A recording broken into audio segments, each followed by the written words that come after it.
in, that means you're feeling the vibe. The bell rung, you already been subscribed. Right now, the queen, she on live. Right now. Please pull over the whip, no phoning when you drive. Dope Soul Sporting with the talk. First lady from New York, New York. All my people, you rocking with the chat. That like button would tell me where you at. You know, step from the NBK. Born and raised up NBK.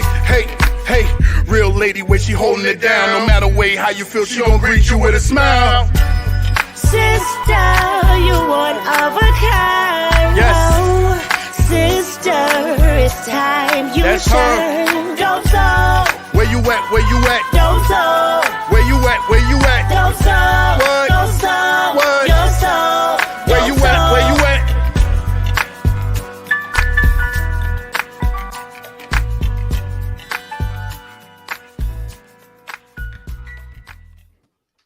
Uh-oh. Hold on, Nick family. There we go. There we go. Salute, Nick family. Welcome to the channel, Dope Soul Sports Talk, Dope Soul Knicks Talk, a member of the NBK family. We got a lot to talk about today. The Knicks clinched the 5th seed. Cleveland clinched the 4th seed, so we know that's going to be our first round matchup. Randle has been out 3 games, Brunson a game, RJ 2 games, and the Knicks are 3-0. You know, so the team has really stepped up. So we're going to talk about what that means for us going into the playoffs, particularly our bench, right? Is that the X factor in this upcoming playoff series? And already I'm talking playoffs. I know we got 2 more games left, but right now I am in playoff mode. Be sure to look out for my audio podcast under the same name, wherever you listen to your podcast. That'll be coming soon. I'll also consider being a Patreon, $5 a month. The link is in the description. There'll be more bonus content to come. But for now, consider this just back pay, you know, for the 3 or 4 morning shows, the weekly panel show, the Queen's Court, $5 a month. All right. But they will be bonus content down the line. I got to get into the off season and decompress a little bit. Anyway, let me bring in the panel. Jarrell, J Boogie, Ajay. How you doing, fellas? Let's see if it'll work now. There we go. There we go. For now, right? For now. How you guys doing? And shout out to the chat, by the way. Yeah, man. Salute everybody. Ajay. It's always good to share a screen with you. Jay Boogie, you a legend. You already know that. It's a special night for me, man. Or like today, or like up until like 7 o'clock started my 4-day vacation. It's my birthday weekend this weekend. So I'm psyched up. My birthday is actually on Sunday, the last game of the season. Go April. Go April. Yeah. Last weekend was my birthday weekend. So look at that. That's what's up. So I'm having a good night, and this isn't water. Okay. Okay. All right. Let's get it going. Yeah, definitely. All right. I mean, listen, anybody else? Jay Boogie, how you doing? Man, I'm beautiful. Blessings, health, and happiness to everybody. I hope everybody in the greatest form of health. Shout out to the chat. The most beautiful, loyal, respectful people it is. Come up from under that orange and blue umbrella. And when I talk about that umbrella, we ain't blocking for the rain. That's up in the air for the blockers, the ones that hating against us, right? You know what I'm saying? We here, man. Shout out to, you know what I'm saying, the queen. Shout out to AKA the young Jim Brown, you know what I'm saying, celebrating his birthday. Ajay, shout out to you, my God, man. Let's get it, man. Let's get it. Yeah, man. Yeah. Ajay, you good? Oh, your speaker is off. Your mic is off of me. Oh, we still can't hear you, Ajay. What happened? Yeah, we still can't hear you. Yeah, there's no sound. I don't know. Because we was hearing them fine before the show started. He definitely was. Maybe go out and come back in, Ajay. That's the only thing I could see. Because this stuff was fine. Look at them. This is I said for now. This is StreamYard. It's a we lasted 2 minutes. That 2 minutes is good for the, you know. All right. Anyway. This is why sometimes I just go without the face cams, right? All right. Listen, I've seen some good stuff with Randle, Brunson, and RJ Barrett out. Matter of fact, let me just get into some particulars. Over the last 3 games, our field goal percentage is better, shooting 52.3%, which is 3rd in the NBA. Short sample size. We're talking 3 games, right? 3 games without Randle, 2 without RJ, 1 game without Brunson. Field goal percentage is 52.3%, which is 3rd in the league. 3-point percentage, 42%, which is 4th in the league. Rebounding, about the same.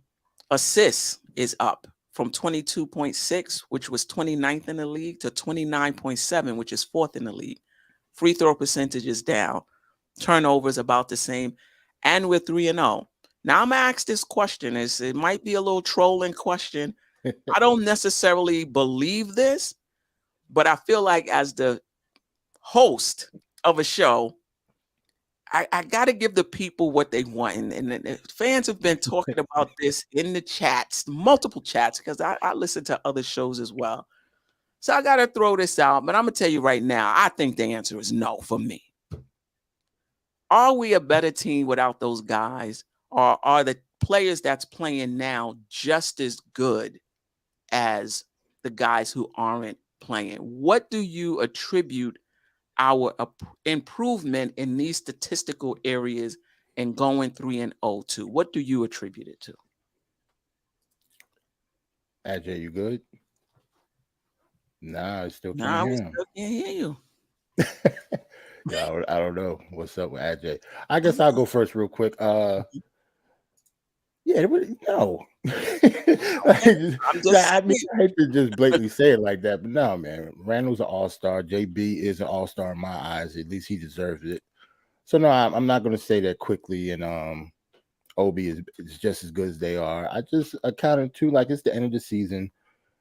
I don't want to say that we play like I hate to use like the excuse that like Indiana didn't play that many people.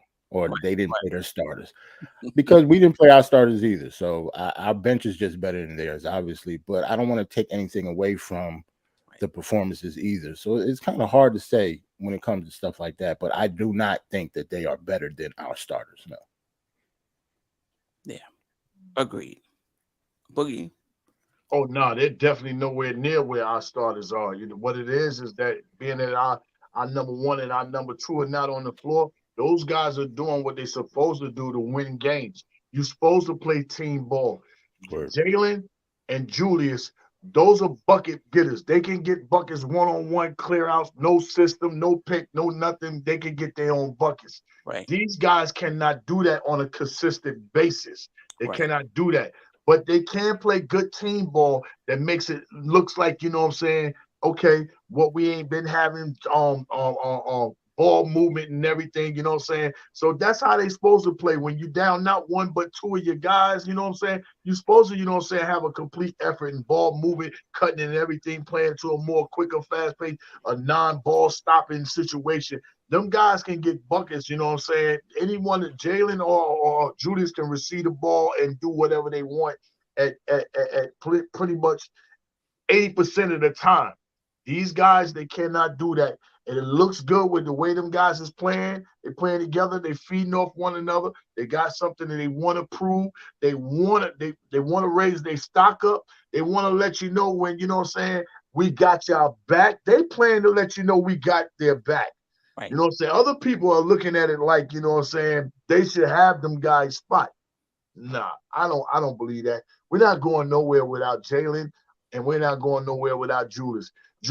They got us here, all the way here, and them guys has gotten better playing alongside them guys. And now while they're gone, their game is stepping up even further. But nah, I'm not going along with that. I need my whole team out here ready to go.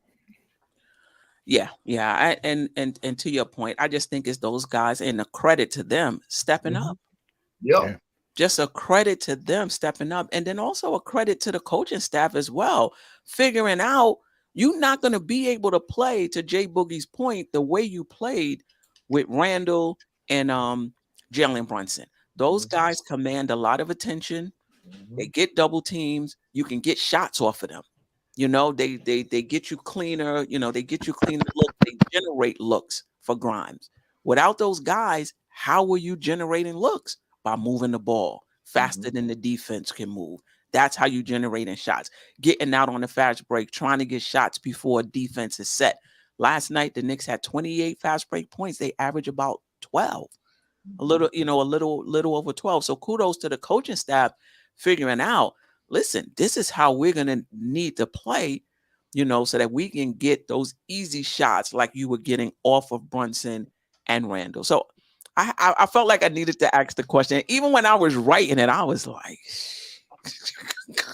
come on, It's a great question to tackle early too. Right. Yeah, I get it out the way. heard it going around. I just heard it going around, in the chat. But kudos to those guys. You guys hear me? Yeah, we can definitely hear you. If we shoot 52.3% from the field, 42% from the 3-point line, it's a wrap. Yeah, it's a wrap. It's a wrap, because that's the issue. And one of the issues I have with the Knicks going in is our perimeter shooting is not great. Right? Ajay, did you hear the question?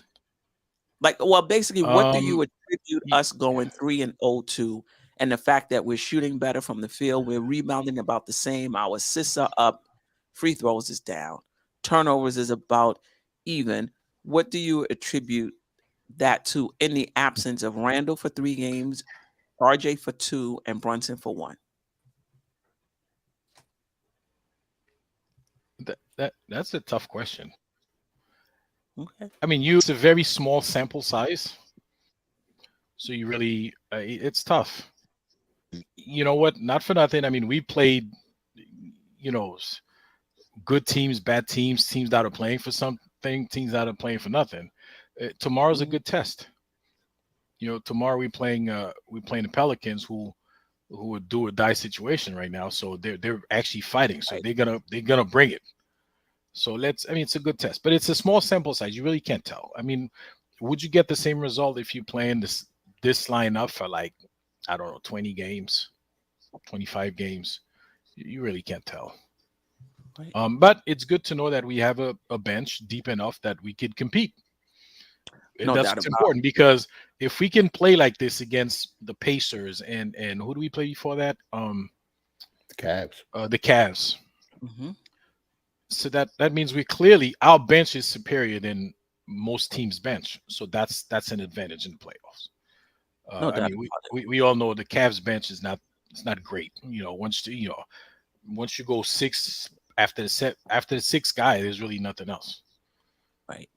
So I mean, it's a luxury. It's a nice luxury to have, but I feel you really can't tell with the small sample size that we have. Right. No doubt about it. And we'll get specifically into our bench versus Cleveland. Have you seen anything from our younger players, Obi, Grimes, IQ, even McBride, over the last 3 games that has caught your eye and perhaps changed or solidified your opinion of them heading into the playoffs, or pretty much not really? They just did what you already knew they could do. Can I go first? So Quentin Grimes, after the All-Star game, that what do they call it? The something challenge that he played in the All-Star game. Mm-hmm. That did something to his confidence, and we had a show right after that, and I said, look for Quentin Grimes to be much better because he participated in the All-Star game. What do they call that game that he played? Something challenge. The rookie challenge game? The Rising Star. The Rising Star. The Rising Star Challenge. I mean, he took it upon himself. Like he really did not want to lose that game. Listen, it was a meaningless game, right? It was just an All-Star game. Mm-hmm. But he really, really wanted to show the world what he could do. And I felt he did lose the game. His team lost the game, but it built up his confidence. And I felt that the second half of the season, well, not second half, but after the All-Star break, like we were going to see something else from Quentin Grimes. He struggled a couple of games. It took him some time, but he's here now. And I think he's going to have a terrific playoff run. So it's solidify. So you don't see answer your question. Yes. You said, did it change or solidify? Solidify. What I thought Yes. So for you, this is not just a good stretch that he's on. You feel like he's crossed over and has become this player that he is right now on a consistent basis, and then we can expect more of that in the playoffs. Yes. Okay. And he's actually on his way to becoming the player he's going to end up being. So he's not even there yet. Yeah, I would agree. So, you know, right. So he's developed. And there's another thing real quick too, because so the other panel members could check. Usually those players, they go through a sophomore slump. I feel like because he didn't play the rookie year, that slump was like in the middle of our season this time. So it's like I don't know. It's kind of the timing was off a little bit, and now he's like comfortable right now. He already went through that slump. He's comfortable right now. Okay. So I look for that to continue. I hope you're right.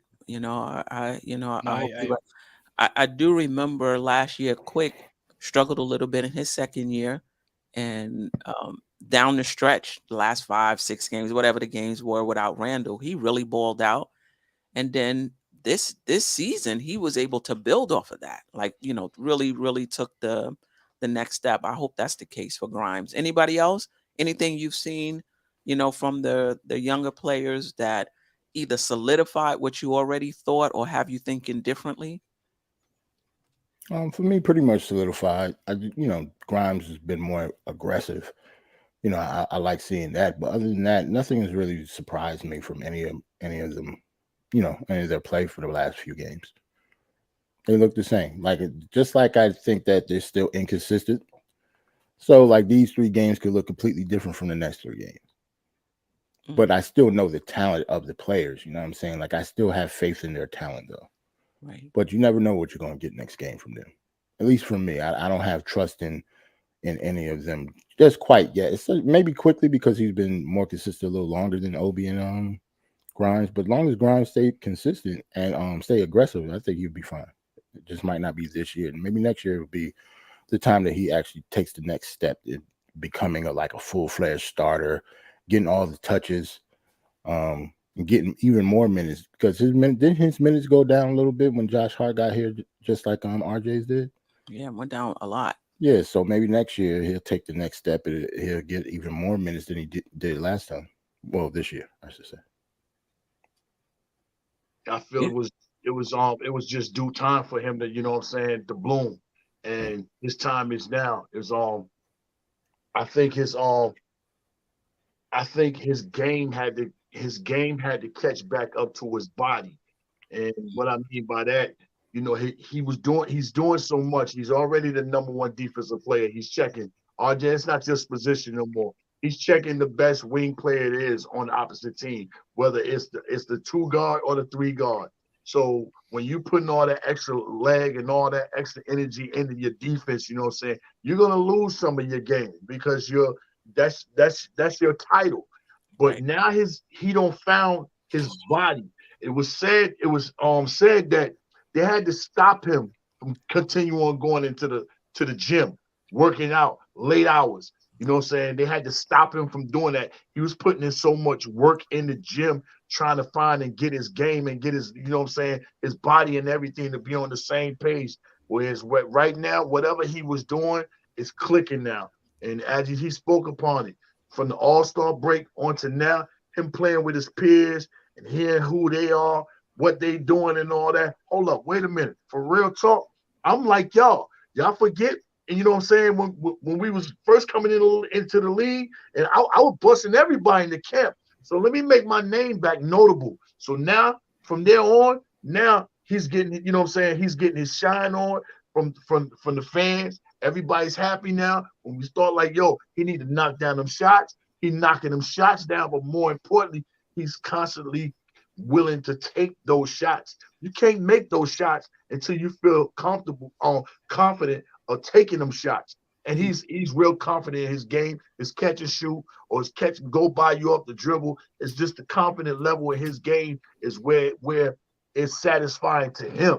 You know what I'm saying? I don't think he was satisfied with what he was doing. But now, better be careful. Watch out. Yeah. The main trades we pulling up, them quick Grimes. I told y'all. I think for Grimes, I just think he's in his process. Like he's in his process. He's shooting very well as of late. If he shoots like this in the playoffs, I'm super happy. But if he doesn't, I'm not going to be disappointed. You know, the playoffs is a different animal, in my opinion. Things get a little tight. Defenses, you know, get better. The game slows down a little bit. If he's able to shoot like this in the playoffs, I'm super happy. Yep. But if not, you know, I'm not disappointed. You know, Right. It's just a different game. I know everybody says the playoffs is a different animal. I agree, but that's gonna play to the Knicks' advantage. Like what one of the complaints we've had all season with the Knicks, right? The refs ain't calling it right. Well, in the playoffs, they let the teams play. So the Knicks is going to be more aggressive on defense. And if the refs swallow their whistles, listen, we're in for a long run in the playoffs. And in terms of Quentin Grimes, in terms of people defending him, I don't think that's going to bother him at all. And I'll tell you why. His speed. You realize how quick he gets up, how quick he releases the shot, how quick he does the blow by. I don't care whether playoff or not. I mean, a player's, you know, if let's say Donovan Mitchell is watching, is checking him. Donovan Mitchell is as fast as Donovan Mitchell. He's not going to get faster in the playoffs. He's the same player. You know, there's very few people that could actually check Quentin Grimes, you know, because he plays so fast. Sometimes I think he plays too fast. Like he's faster than his mind can process, can tell him what to do. Like he's already on the move. You know, so I think all that is going to play to Quentin Grimes' advantage and ultimately to the Knicks' advantage. But you don't think it's saying a bit too much that you don't think there's anybody that could check Grimes at this tender part of his career? I mean, he hasn't even played as many. Well, no. I mean, I'm looking at the next this series coming up. Probably the only guy I would say is what's his name? He didn't play the other day. Okoro. Yeah, Isaac Okoro. He's probably the only guy, but he'd really have to stick to him because, and I say this because of Grimes' speed. He takes off real fast. He jumps real fast and real high. Right. He's tough to cover. Just watch, you know, what we're talking about right before the show. Yeah. During the game, just watch Grimes. Just watch him. Don't watch the other players. Just focus on him. You see what I'm talking about. Oh, no, I agree. I just don't think he's going to be in that position. I think if everybody is back, Grimes will be playing off of Randle and RJ and quickly. They'll be generating shots for him, and that any shots he get at the basket is he's going to get from attacking the closeouts. You know, I don't see them putting the ball in his hands, asking him to create. I just think it's more of the same. They double team Brunson, they double team, or IQ gets into the lane, draws the defense, hits Grimes, and Grimes either takes the shot or attacks the closeout and, you know, and get into the lane. But I agree with you. I don't think I've seen anything different in Grimes other than he's more confident. Quickly, basically, is playing at the same level he's been playing at, you know, all season. If you want to say he's taking it up a little bit, you know, that's fine. It's been good for me to see, you know, Obi Toppin get extended minutes. And so the question I have is, if Randle can't go, remember the first game Randle missed, Obi Toppin only got a little bit more minutes. Like he was averaging like maybe 14 or 17, and he got 19. Right? Since then, he's been playing more. If Randle can't go in the playoffs, at least for the first game or so, have you seen enough from Obi Toppin to feel comfortable with Obi Toppin getting extended minutes, not just the 17 or the 19, but more extended minutes? Or do you still feel like, nah, kind of do it the way we did in the first game, where you kind of limit his minutes and give those extra minutes to a Josh Hart or a Hartenstein or whatever? Just thoughts on Obi, how he's playing, and what that means for his playing time if Randle misses a game or two.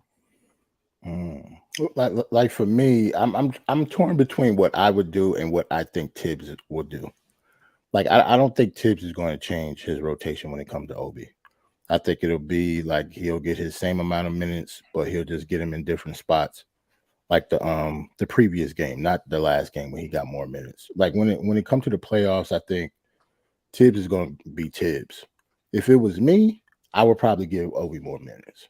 Unless he's terrible out there and he can't, stop a nosebleed on defense, I would give him more minutes. But I personally just don't think Tibbs is going to change that. I think he's going to go back. Not saying it's a good thing or a bad thing. I just don't think he's going to do that, especially when it comes to the playoffs. Like, this is grind time now. This is the serious time of the season. Like, Tibbs has been waiting all season for this. I don't think he's going to change just because Obi had a good game against the Pacers. Ron, give us I'm gonna open up the panel a little later. Anybody else? It's a lot of things you can do, you know what I'm saying, with this roster. Yep. I mean, a lot of things, if he was playing more time, I could put Sims out there to go with Mitch, especially against these two guys in Cleveland. Against these two guys, I could still put Obi in there and have Sims sitting. I can start Hardenstein, Mitch. It's a lot of things that we can do to throw them off, give them different looks, you know what I'm saying? But like my brother just said, Tibbs is gonna, pretty much stick to his guns, you know what I'm saying, do what he do, but there's so many different scenarios we could put out there on that floor. And even with Obi, if you put Obi out there in the starting lineup, of course, that's gonna help us too. And on, far as, Cleveland's trying to score. Because you have Allen, if he's checking Allen, they might try to exploit Obi in the paint. So what that does, I'm happy if you're giving the ball to Allen. I'm happy if you're giving the ball to Mobley. You're taking the ball out of them killers' hands. I'm happy you're doing that. But guess what? If you don't score on that end, that is off to the running. You got to chase him. You know what I'm saying? And I'm so glad Obi over now. He's right. He's back to being himself. 80% of the season we missed out on Obi fast breaking, lobs, you know what I'm saying? The leak outs and all that. I don't know what was going on, but we wasn't getting it. But now he's ready to leak out, run, do his thing. So if you got him out there and them guys is not producing, you know what I'm saying? That's advantage to us. If they are producing, that's still advantage to us because you're taking the ball out of Donovan hand, out of Garland hand, them guys right there. Them other three guys out there, Okoro, you want guys like that to beat me. Allen, beat me. You know what I'm saying? Mobley, welcome to the playoffs again. You know what I'm saying?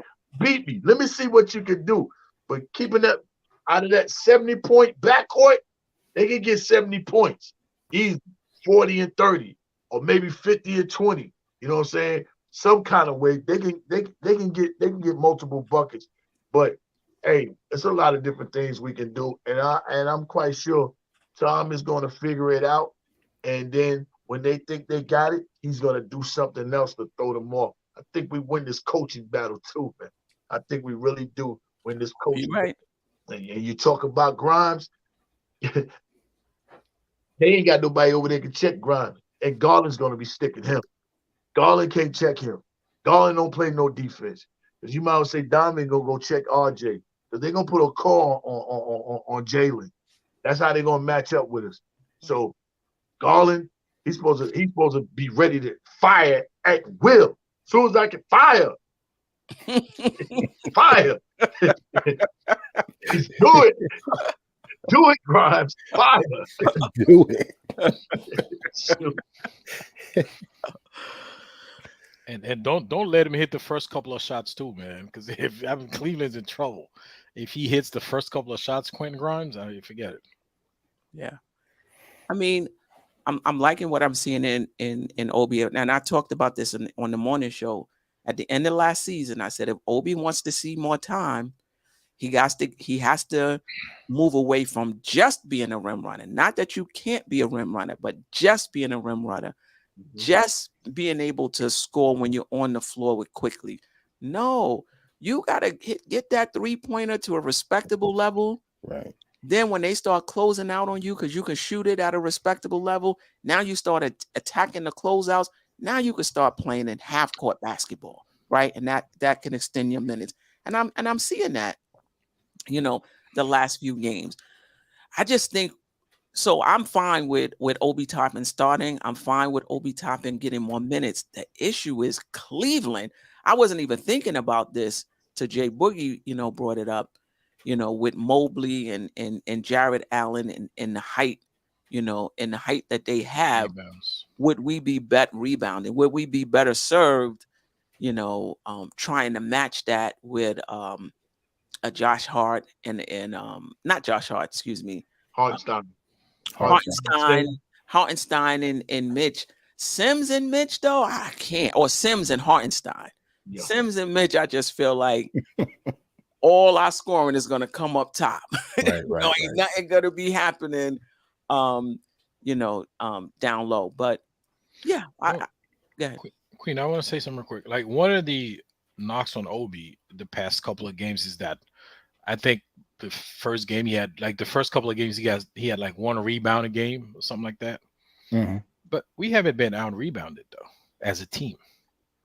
No. I mean, doesn't that count? I mean, it's a team sport, so maybe they don't need Obi to rebound. Do you know what I'm saying? I mean, when he's on the court, Hartenstein, between Hartenstein and Josh Hart and whoever else is there, if they grabbing a rebound, if we still out rebounding the teams, I don't feel that it's as important that he grabs 7 rebounds or 8 rebounds. Try to equate what Julius Randle would be doing. And if that means him running the floor and being ahead and getting those easy dunks, I'm all for it. As if we're not getting out rebounded, I don't care that he doesn't rebound, as long as he's scoring on the other end. I think you got to look at it possession by possession, right? Yeah. Because at the end of the night, you can have more rebounds. But if you're looking at it possession by possession, and Obi's not rebounding, and they're getting an offensive rebound, and they're scoring. So if Obi's not getting it, but Josh Hart is getting it, good. If Obi's not getting that rebound on that possession, and Mitch is getting it on that possession, that's fine. But if he's not getting it, and his guy is getting the offensive rebound and giving them a second chance opportunity, then that could be, that can be a problem. Because if the rebound is coming on his end and Mitch is on the other side, or Josh Hart is not in the vicinity, that to me becomes the issue. And I'm not saying that has happened. Yeah. We have to look at it possession by possession. In terms of defensive rebound, I mean, you do understand it's a trade-off, right? If he's down there battling for rebounds, we're not going to get those leak outs, right? So it's either he rebounds or he's out there by himself waiting for the long pass to dunk the ball. So it's we got to balance what we need more that game, or how's the game flowing. So like Tibbs said, you got to read the game. Some games you don't need him to rebound. Some games it's more important that he leaks out and get those easy slam dunks. I think I'm too old to say a power forward shouldn't be rebounding. Like, that's not the type of basketball I grew up watching. Like, I don't think I'll ever say that. Like, the game has definitely changed. But then again, I don't really consider Obi as a traditional four anyway. He doesn't play like a power forward. He plays like a small forward. Like, I used to get a lot of heat saying that him and Julius Randle should actually be playing a lot together, a lot more. But I would put Obi or Randle at the 3 for a few minutes a game, because I think both of them can play the 3 in today's NBA. Like, I don't view Obi as a traditional 4. So, but it's kind of hard to say that if he is the 4 out there, he shouldn't be rebounding. Right. Like, the leak outs are like our game plan the whole game. Like, it's kind of hard to wrap my head around that. I don't know how successful that would be throughout a whole season. No, but that's not the game plan. But if that's what the game dictates, like, you go with the flow. You know what I'm saying? Is he reading that though? Yeah, that's what I'm saying. How would he read that? Is he in there reading that and saying, we need leak outs and points now, so I'm gonna get out early, right. Or you know what? They've been getting offensive reboundings, and we like is he that plugged into the game to do that? But I will say, in terms of how we've been playing to this point, I don't think it's hurt us because we're top 5 in offense anyway. Yeah, that's I can't complain. Leaked out baskets or not, it hasn't hurt us. However, in the playoffs, things get a little tight. And if you can get an easy basket here or there, it does help. Yeah. You know, it We'll see. does help. Against Cleveland, that's a different situation.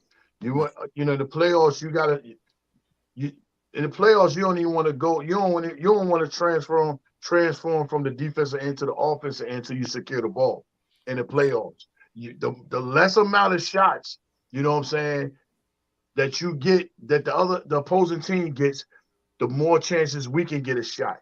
And with Cleveland, you talking about two guys that's playing free throw down. Them guys is not playing on the perimeter 3-point shots. It's easy for Obi to leak out on a dude that's a 3-point shooter that plays around the 3-point line. You know what I'm saying? And say a shot. Obi gets a lot of his leak out playing a guy that's a perimeter guy, but a shot comes from the other side and Obi takes off because his man is already playing way up there. But against Allen and Mobley, them guys is playing free throw down. So, of course, you're going to have to turn around and box them guys out and take 2 steps closer to getting a rebound instead of you taking 4 steps, waving your hand up for the ball. We got to secure the shots. When Cleveland take their shots, we must secure them. I don't think, Cleveland is a type team where we get a lot of leak outs with Obi. Against some other perimeter guys when they sub it, maybe we can. But against Mobley and Allen, no, we need everybody. Mitch gonna need help securing the boards too. Everybody gonna have to rebound. Everybody. RJ, I need 2 more, maybe 3 more rebounds from you. You know what I'm saying? I need Grimes, a couple of more rebounds. Secure the basketball, then we can do what we do, which is score. You know what I'm saying? Scoring comes completely to an ease to us when we secure and rebound that ball. And playoffs, this is not joke time. Don't nobody go nowhere until you secure that ball. You want to leak out, get a steal. I mean, he's fast enough to get the rebound, outlet it, and still beat them up the court. Yeah. But listen, in the playoffs, there's not going to be any surprises. They know what Obi Toppin likes to do. They've read the scouting report, right? So it's not going to be any surprises. But that's why I think they'll put him in the paint. You know what I'm saying? If Obi's out there, he's starting to eliminate him leaking out, post him up. Post him up. And that's what I would do if I'm coaching Cleveland. Get in the post. Give it to him. Post. That way, either we're going to get a bucket or we don't get a bucket. He's not there to be already gone. You know what I'm saying? So, yeah. In the playoffs, wait to see it though. Yeah, in the playoffs, everybody who don't play defense is going to get targeted in a 7-game series. They're definitely going to target Obi. They're definitely going to do that. They could probably target most of our team if that's the. I was about to say, RJ is going to be a big target. Yes. Jalen Brunson's going to be a target. That's how it always works every year. We're in trouble. Yeah. That's going to be interesting to see because of, if Randle can't play, we talking about 2 7-footers, right? Or close to 7 feet. Queen. But Mobley doesn't stretch the defense. He's not. He does. He's got a nice mid-range. Mid-range, yeah, but not threes though. Okay. Queen. He ain't got that Rasheed Wallace yet. No. He's got it's coming though. 8'12". It's coming though. He ain't got that. But if he get that, woo. Yeah. Everybody's gonna be a problem. I was gonna say Randle will be available. Okay, no need to worry. He's gonna be ready for game 1. Thank you. All right. Well, let me ask you this question because this has come up in the chat as well, various chats. That even if Randle is available, extend Obi's minutes so Randle can get a bit more. Randle can get a bit more rest, and Obi brings something different, to the table. So that change up will help us. Thoughts on that? See, like I said before, I would rather play them at the same time. But then again, I don't know. Tibbs is the type of coach that if Randle is available, he's playing. And Randle is the type of player that as soon as he's as soon as the medical staff is clearing him, he's going to put the work in to get on the court, I think. So I don't know if we're going to have to worry about that. But if, Randle's a tough dude. I don't know. But what I'm saying, even if he can play, would you decrease his minutes? Yeah, because he wouldn't be 100% healthy. But like I said, he's tough as nails. Like once he's out there, unless he's lagging in some way or he's showing that he's in pain or he's just having a terrible game, he's going to be out there. guys. Like I don't see him sitting. I'm gonna say one thing real quick, but Queen, you have a super chat. I don't know if you want to hit that, but yes, I do. It's just wrong one. Shout out to you, Ricardo, as well. Word. Is that San the Art Man? SND. Salute to you, Steph, and the rest of the panel. Knicks are ready. Like RJ said in the beginning of the season, Knicks are about to shock the world. In the famous words of Don Cornelius, peace, love, and soul train. Listen, going back to Randle, he gonna be ready, man. Listen, they're gonna give him some of that horse medication. They're gonna stick him with some of that horse needle. Put him in Germany somewhere, right in his ankle, direct hit, and he's gonna be going all 7 games, no problem, man. All 7. Yeah. I agree, and I wouldn't decrease his minutes unless he needed them. Like if he's not 100%, yes, definitely, decrease his minutes. Cardio wise, you're talking about, right? If he's not in game shape, because if he's not in game shape, or if the ankle itself is the ankle, right? Yeah. If the ankle is not 100%, you could decrease his minutes. But this is the thing, and I'm not taking anything away from Obi. Fast break points are hard to come by in the playoffs. It's a slow, methodical type of game where you got to earn every point you get. You give up a fast break point, the coach might call a timeout just for that one play. You cannot give up fast break points. Every possession, is critical in the turnovers. I remember in the championship game, I was coaching. We had a turnover in the first half. I'm like, damn, I hope that don't come back to bite us in the first half, because everything matters. Everything is amplified. So I don't think there's going to be a lot of fast breaking in the playoffs. To Jay Boogie's point, you got to get that rebound. You have to make sure you secure you can't be giving up second chance opportunities to those big guys. And if we don't have Randle, we really have to be on the boards to secure the rebounds and limit their second chance points. Right? Yeah, I'm gonna open the panel up in another minute. Anything? Adler, you wanted to say something? Yeah, I want to say something real quick. I don't want to become the hit the like button police, but guys, it's about that time, man. Come on, we can't do the 50%, man. We got to be at least 80-90% liking this thing, man. Come on, smash the like button.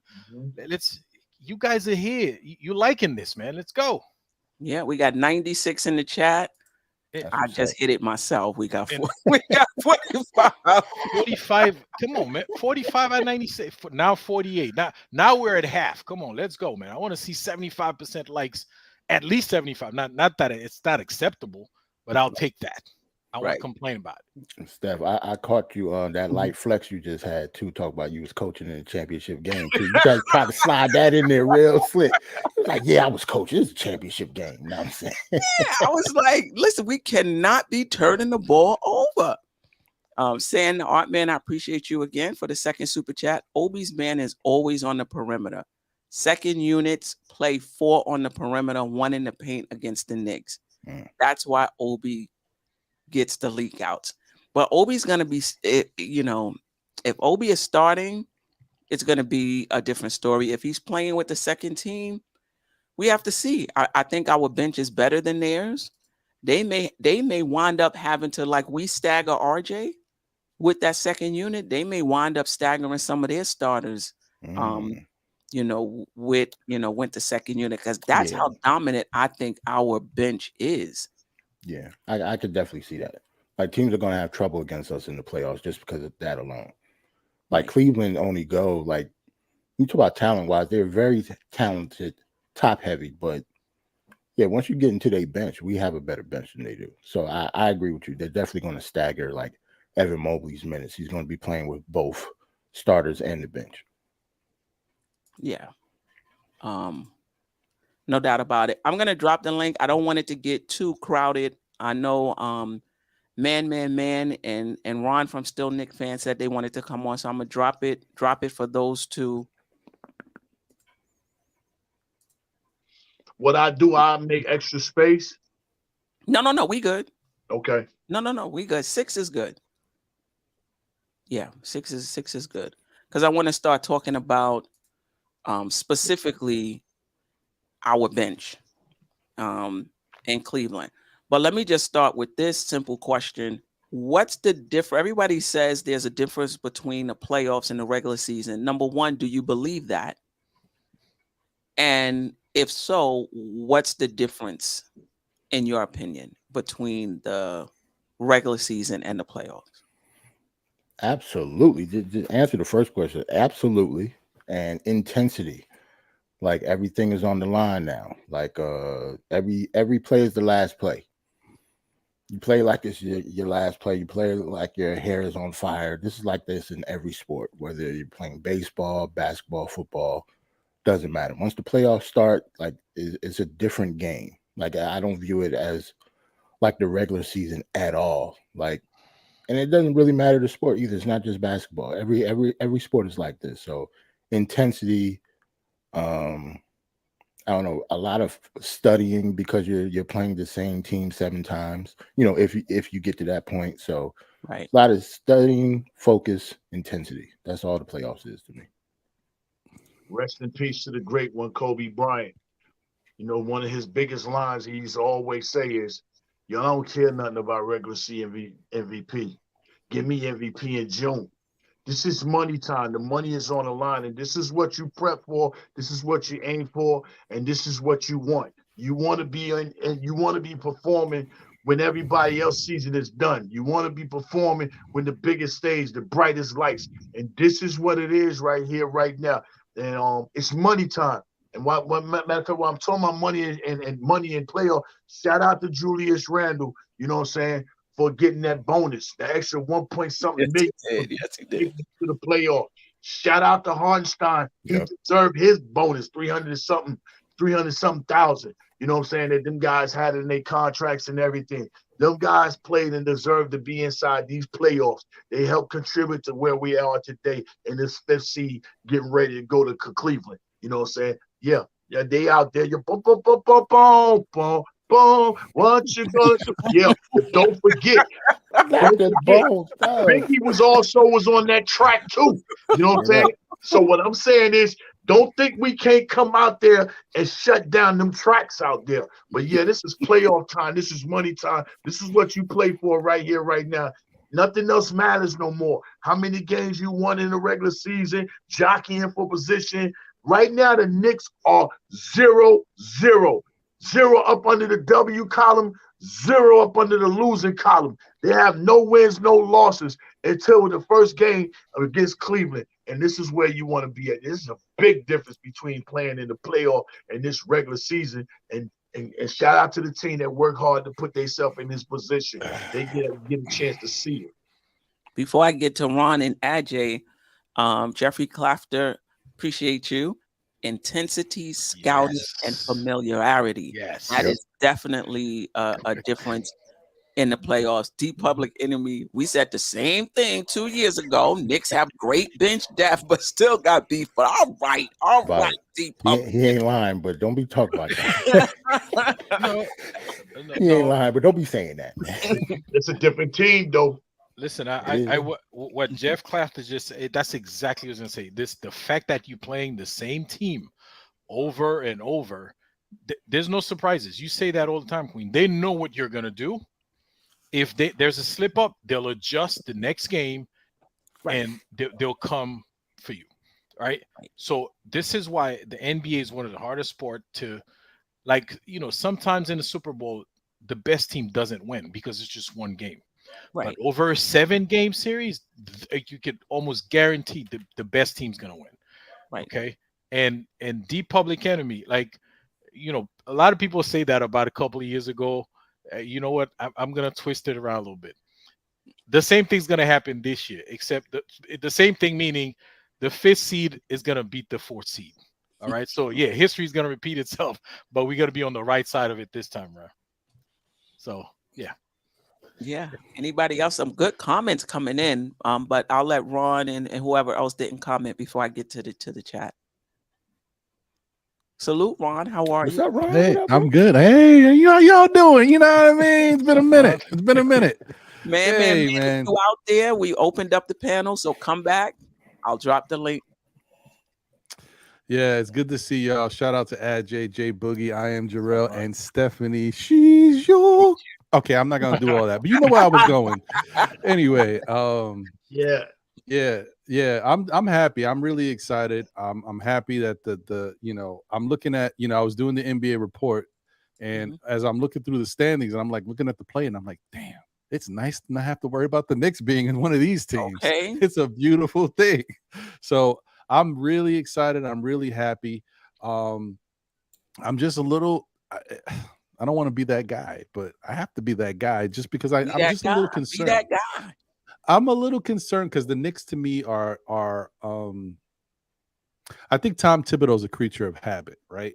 So as much as there's certain things that we love about Tom Thibodeau, there's certain things we criticize him about. He has his ways, right? And I think the team plays like, sometimes you take a page from your coach. It could be a good or a bad thing.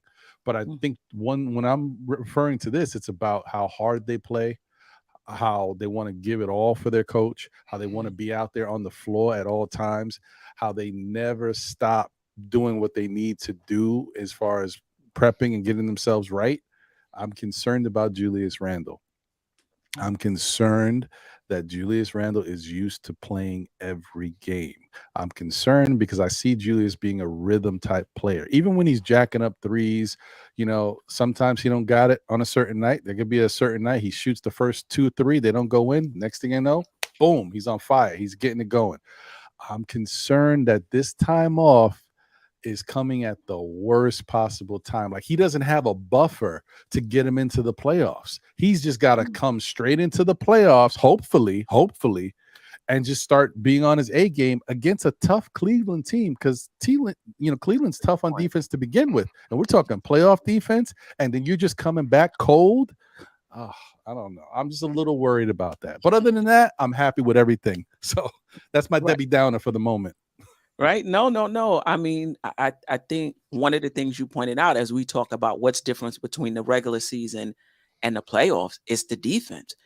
Even teams that aren't even known to be good defensive teams step it up in the playoffs. And Cleveland is known. I think they're top 5, if not number 1. They're somewhere in the top in terms of, in terms of defense. Let me just get to these super chats. Ricardo, I appreciate you.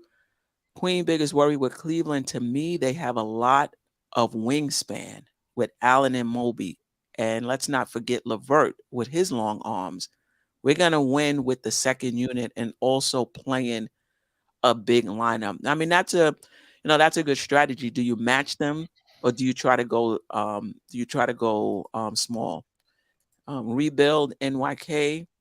Can the young guys stay at a high level? Yeah. I mean, the question wasn't what's the concern, but I'm getting the concerns, right? About Julius Randle and can the young guys stay at a high level? Can we defend? Can we rebound? The wingspan. Yeah. Definitely, no doubt about it. I see Jeff Clafter. I was holding this spot for man, but he hasn't come. So Jeff, we'll let you in for a little while. But then if he shows up, we will We'll shuffle. yeah, we will, you know, we will shuffle. Queen, you can't take more than 6. No, you just. I can. I just like to. I think for me, when it gets more, you know, more than that, it's hard for me to stay focused and get through the questions and give everybody an opportunity to speak and contribute. But StreamYard, yes, and my Wi-Fi connection could handle more than 6. That's another one of them light flexes. She be going all night. I'm in New York.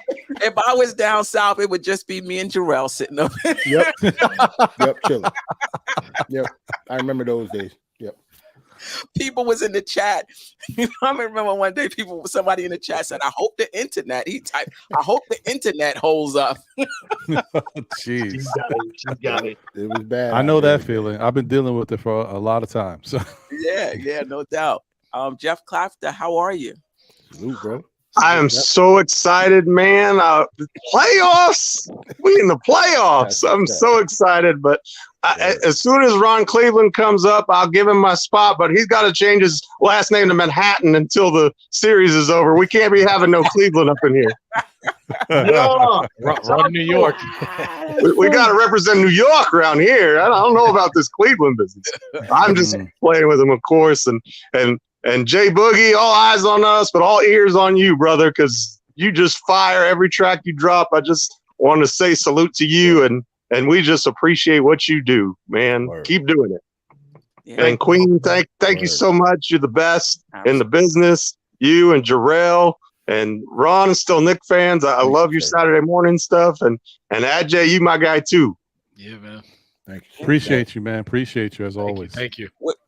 Jeff, any difference in your mind between the playoffs and the regular season? And if so, what is the difference to you? Well, I think it goes back to what I was saying. You have that familiarity because, first of all, and it's even worse because you have that 5-day break now. Both teams are studying each other and practicing for each other. True. And you know what I mean? That's longer than it's ever been. You know what I mean? Normally, when the seeds were straight up 1 through 8, you were ready to go that next, right off the bat.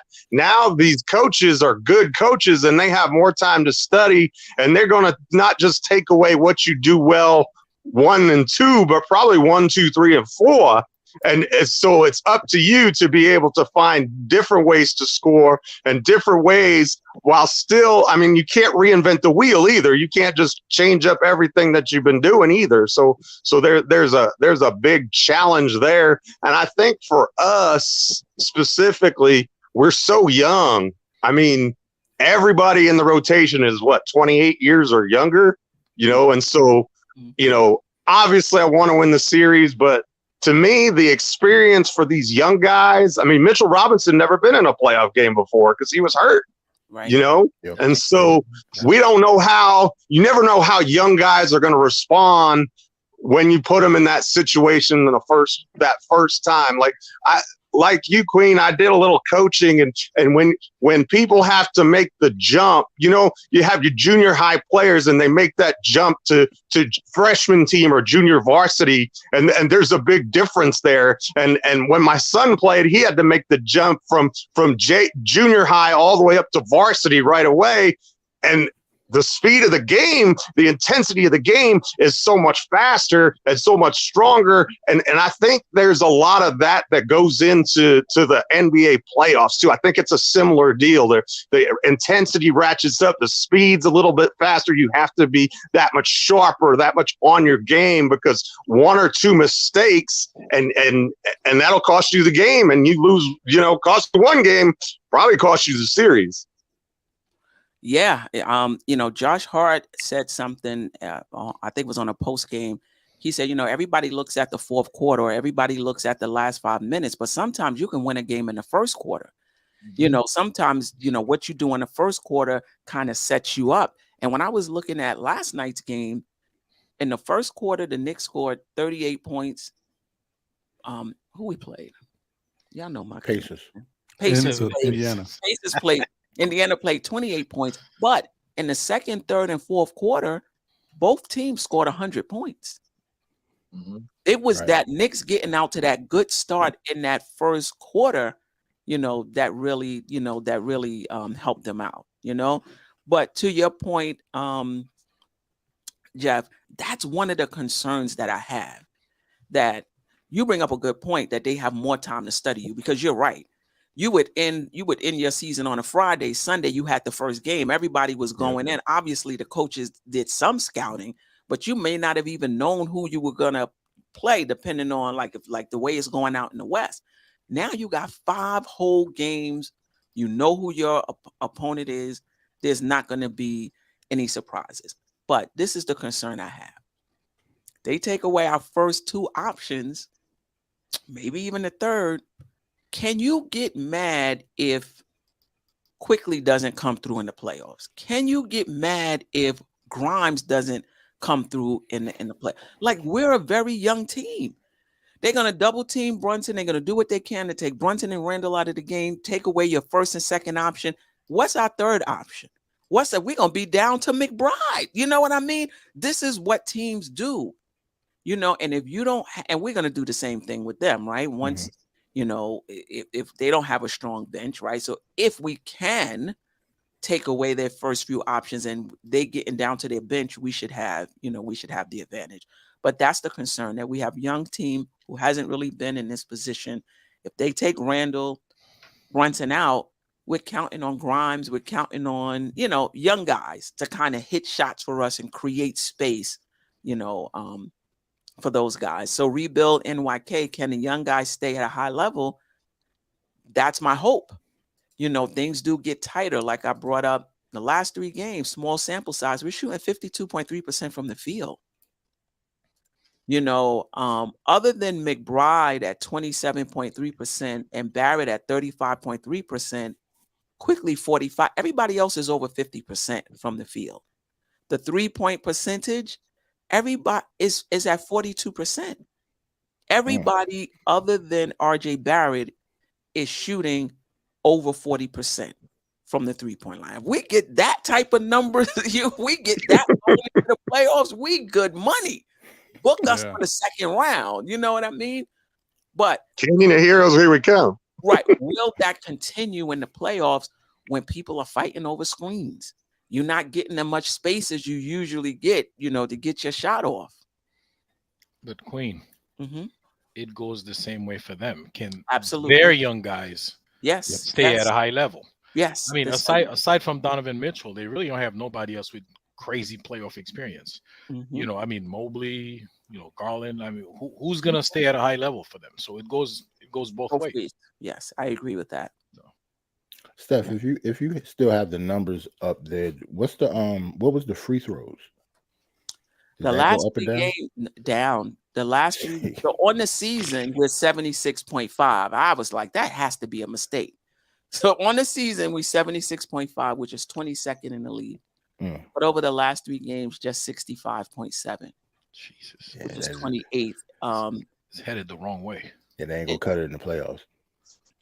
Yeah, and we've had games like that with everybody available. Right. Them guys know what they need to tighten up. The way I look at it, point blank, we can only lose this series ourselves. And I'm gonna stick with my gun. We smacking them 6 games. You coming back game 3, we celebrating 1-1 going back home. You know, reason why I'm so confident, and I ain't overconfident, but I'm looking at, we don't took Cleveland's best shots. Their best shot was putting a Cora on Jalen Brunson, and we smacked them every time they did that. So what else can you do differently to us? You know, while we, you know, try to figure out how we going to do it. No, they got to figure out what they're going to do with us, because we won this series. You know what I'm saying? They got to figure out something new to different. And if you try to do anything different from what you've been doing and what you was doing first wasn't working, you're going to need another leak up under your sink that needs the plumber to come fix. That's what they're going to have going on.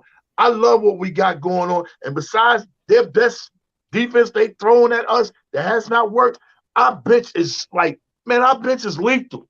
You know, our bench is really lethal this year. And them guys can't wait to get out there on the floor and do what they do. They can't wait to get out there and perform. You know, somebody mentioned about Atlanta. No, this is a different type bench. And then you got somebody over there that's going to get in them guys' head and get in their ears and let them know what it is. Dude, y'all not going to ruin my situation. I ain't never been in the playoffs. Talking to Josh Hart. Yeah, I just came out from behind that curtain while Eddie Kane and them been up on stage singing. This is my time too. I need to be on this floor, and we all need to make sure we revved up for this. See, that's somebody that we really need, somebody that's going to talk to the guy. We ain't had that type person. And I believe in the playoffs, he's not going to let nobody get to no letdowns. Pick yourself up, get your game up. You know how you've been playing. Get back to that right there. This ain't you this time. Let's go. This is what we need, man. Them guys work hard and fought hard to be right here for this matter. And the pressure is not on us. The pressure is on Cleveland because we didn't get Donovan. Y'all got him. Y'all can't do nothing else. We got everything still over here besides of whatever's going on with this Dallas thing. We still got everything. And you beat us and you got him? Because we've been beating you all year. What are you going to do to change against us? We ain't got nothing but better, man. Let's go. New York Knicks, stand up, orange and blue. Stand up. In the words of my man, the entertainer for the Giants, he says, stand up, Giant. They stood up. But right now, Knicks, stand up. The Giants won the playoff series. We need to win one. Smack them. I got Biggie on this track with the Bone Thugs and Harmony. What? Biggie on it. How much of it dangerous? how much of a difference maker will our bench be in the playoffs? And is the bench the difference maker in that series? I think so. I think the bench is the difference maker for the Knicks all year. 100%. Yeah, we may get those beautiful special performances from Jalen Brunson or from Julius Randle. But if you look at when the Knicks are actually doing well and able to take care of these teams, that bench is when we start to cut. That's when we cut in the grass. That bench is either coming in and sustaining and building the lead, or they're helping get us back into the game so that when the starters come back in, they know they're not playing from a deficit. They most likely have a position of we're right there, or we're already leading and just have to keep putting the pressure on them. The bench has been huge. Without this bench, this next team would be we'd be on the outside looking in. I agree because we're not top heavy. And I think that's usually the trade-off. When you're top heavy, those stars, they cost a lot of money. And so a lot of times you don't have a lot left over to fill out your bench with high quality players, right? So that's the trade-off, right? We may not be as top heavy as those other guys. Arguably, some would argue that. But we do have the bench. How long we're going to be able to keep it like this, that's another story.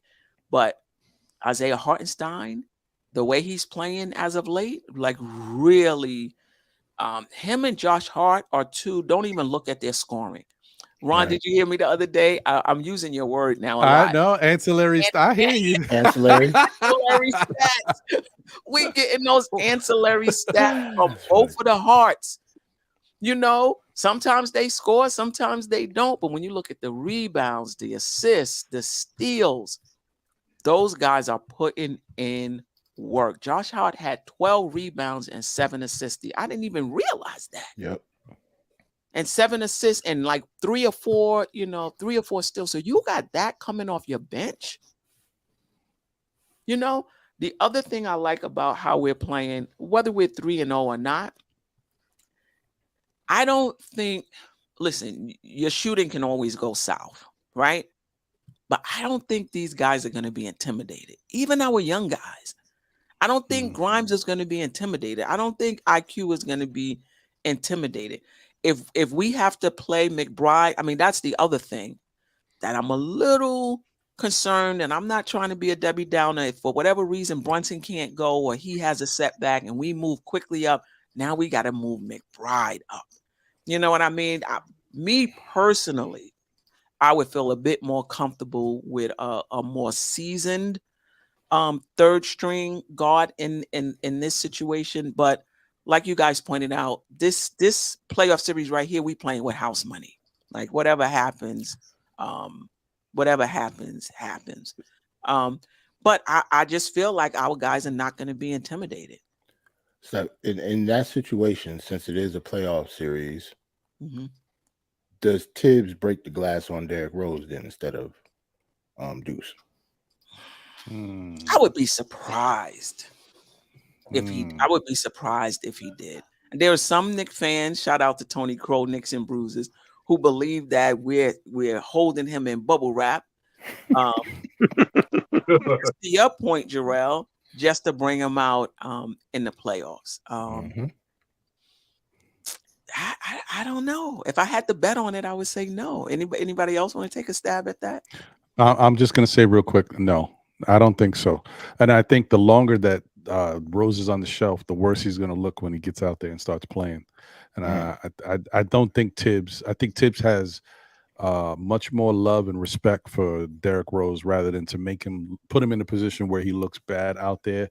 I mean, if you haven't played him all this time, how now I'm going to expect him to do something in the playoffs when it means everything, and the team defense on the other side is going to be ratcheted up, and you don't have any reps, no rhythm, and I expect you to go out there and help us, and you're older. You declined a little bit throughout this year. We've seen you make mistakes we haven't really been used to seeing you make. No way. Sorry, that was a lot. But I just you said real quick too.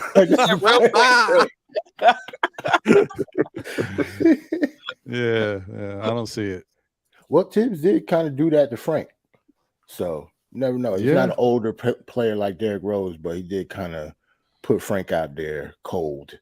I didn't really like that, but you know, it is what it is. That was 2 years ago. But I do think the other option would be to play Josh Hart at the one. I think McBride would get those spot minutes if needed to, but if he seems to be struggling a little bit, I could see, you know, Josh Hart has brought the ball up the court and initiated the offense, you know, for us as well. You know, if it you know, if it came to that. Somebody said something about RJ running. Ricardo said, one thing I would change, I would rather RJ not play with the bench unit. I need as much shooting as possible. You need as much shooting as possible where? In the bench. Listen, he has to be in the bench, right? But it doesn't even matter. RJ, we need it all around. And RJ has to play. Yeah. You know, he has to play, but unless something dramatically changes, I just don't see RJ Barrett as a shooter anymore. You know, and when you look at his stats, other than that second year, I'm talking about a three-point shooter. I just don't think that's his forte. For whatever reason, he was able to do it that second year, but I just don't see that as being his forte. But if he can get us that slashing and finishing to the basket, there's some trees in there too. You know, sometimes he has difficulty, you know, finishing. You know, the Cleveland series, that's not going to happen for him this series. I mean, you got, like you said, you got trees out there. He's got no lift. He's going to get his shot blocked constantly. So he's got to get his shot up. He's just got to hit him. See, that's the thing about them trees. They can stay back there in that forest all they want. But them limbs that's up there in the front, Mitch is going to check. Donovan Mitchell is going to check RJ. They're going to match up like that. They're going to put him on RJ. That man can't play no defense at all. Attack the rim, RJ. But when you attack the rim, that's your chance to create the pass. Grimes, Brunson, them guys can hit them shots. So once you get by this dude that ain't going to be able to stop you, and one of them trees, the defense have to come through, they have to come help, hit the open man instead of trying to shoot over these guys and force a shot. If you're in transition, maybe that's different. But when you beat your man, make sure in your mind frame, you know you're creating this time for other players. That's what RJ has to do. And if he can do that, 70% of the time, and 70% of the time he can create and pass and have just 30% trying to make that shot, his game will be a whole lot better for us in the playoffs. Because them guys, they gonna go running after anybody that gets to that rim. Man, they don't keep us out of the paint when we play them at all. Right. Period. And their defense supposed to be like, what? Top notch? That's why I'm not scared of them guys. We've been doing what we want to do with them. What adjustment they going? They can't make no better. They might can play a little bit harder, but they gonna play a little harder. We gonna play a little harder too. But RJ, create for the next man. Don't try to do it yourself. Team together, everybody always matter. All in, all one. This is what it is, man. Right here, right now. It's money time. Yeah, I've always said I think RJ has more playmaking in his game than than he's utilizing. And I think it would just make the game easier for him and easier for us if he utilizes that, because he can get into the key against anybody. Small forward, shooting guard, it doesn't really matter. He's a man amongst boys when he's barreling to the basket. He can get there. It's just a matter of what is he going to do when he gets there. Sometimes he finishes and it's so sweet. Sometimes he get in there, he just throw it over the backboard. Like, you don't really know what's going to happen. But if he's passing and you got Grimes hitting a shot and you got IQ hitting their shots, it changes things. Yep. But can he do that though, Steph? Yeah, he has before. No, he can. No, I know physically he can, but will he? Because I don't know, man. This RJ's still my favorite player, but I'm a little down, man. And I'm not down. Changed a little bit, to be honest. Yeah, I know, but I'm not down on him like as the way other fans are. The fans are upset with his lack of defense, his efficiency. I get it. I'm mad at his selfishness. I'm mad at, like, I'm seeing stuff that I'm not used to seeing RJ do. RJ has always kind of been like like a what do you call that? MacGyver. What was that? I can't think of it. Like the blade. What the blade that do all them things? Swiss Army knife. Swiss Army knife. He can do a little bit of everything. He can. And when I'm not seeing that from him. I'm not happy about that. That's why I'm mad at him about his defense. RJ was a okay to good defender. Like before this season, he was fine. Like he was a cone for the majority of the season. Queen, that's what we talking about backstage before the show. Oh man, whose cat is that? Y'all about to get Tony Crow's cat made it? Hey, yo, Tony Cat making the broadcast in another show is crazy. RJ wants somebody say game. That's why he's selfish. It's IQ. It's about basketball IQ with RJ. He has the skills. He has the body. He just got to put it all together up here. Well, I mean, he's always had that though. I think he just don't want to do it. Like his rookie year, he was playmaking. He started at the point at one point, right, during his rookie year. So he's capable of playmaking. Like even at Duke, he was capable of playmaking. It's just right now, for some reason, he just does not want to do it. It's clearly he doesn't want to. Yeah, we was talking before the show. I wonder how much of his role changing from potentially being the guy, because Randle seemed like he was on his way, if not out, on his way down the pecking order. I wonder how much, Randle recovering, so to speak, and then bringing in Brunson and his role shifting dramatically in terms of his place on the team. I wonder if that's impacting him. And the only reason I say that is because sometimes he just looks off. Like, it's one thing to not progress and kind of look the way he looked last season. Last season, he wasn't efficient. He wasn't finishing at the basket great, but he looked in sync. He was just missing shots. Now, sometimes he just looks out of sync. Yep. He stepped out of bounds one game with the ball. Another one, he jumped up in the air to get the ball, landed out of bounds. And I'm like, what? Like something is not right. I can't from the ball uncharacteristically. I think he's having a Julius Randle year, like from last year. Like I think he's had. I mean, and not even to be joking about it. Like mentally, I think there's been a lot of strain on RJ this year. He's a young guy, right? And dealing with Whatever's going on in his personal life. I heard some things. Whatever, it's life. He's a young guy, and you bounce back, young fella. It's no big deal. You'll be all right. But if that's happening to him, that's changing his dynamic, right? And then you on the court, you got Julius killing it. You got Jalen Brunson came in killing it. And then everybody's looking at you, RJ. When's your number going to get called? When are you going to kill it? And he's trying, but he's not doing it the right way. He's forcing the issue. He's not believing in his teammates, because you could get more honey with, the whole expression, like believe in your teammates and do what you got to do, and they'll lead you to the promised land. They'll believe in you in turn and get you your shots and get you to the spots that you need to. He's not doing that. And I think, to me, that part of that is what's really affecting him this year. And he just doesn't look. He looks out of sorts. He looks out. And then getting into with Obi too. Like, it just. This has been a rough day. Both of them. This has been a rough year. I will say real quick, Ron. You can tell us what's happening in RJ's personal life. We won't tell nobody.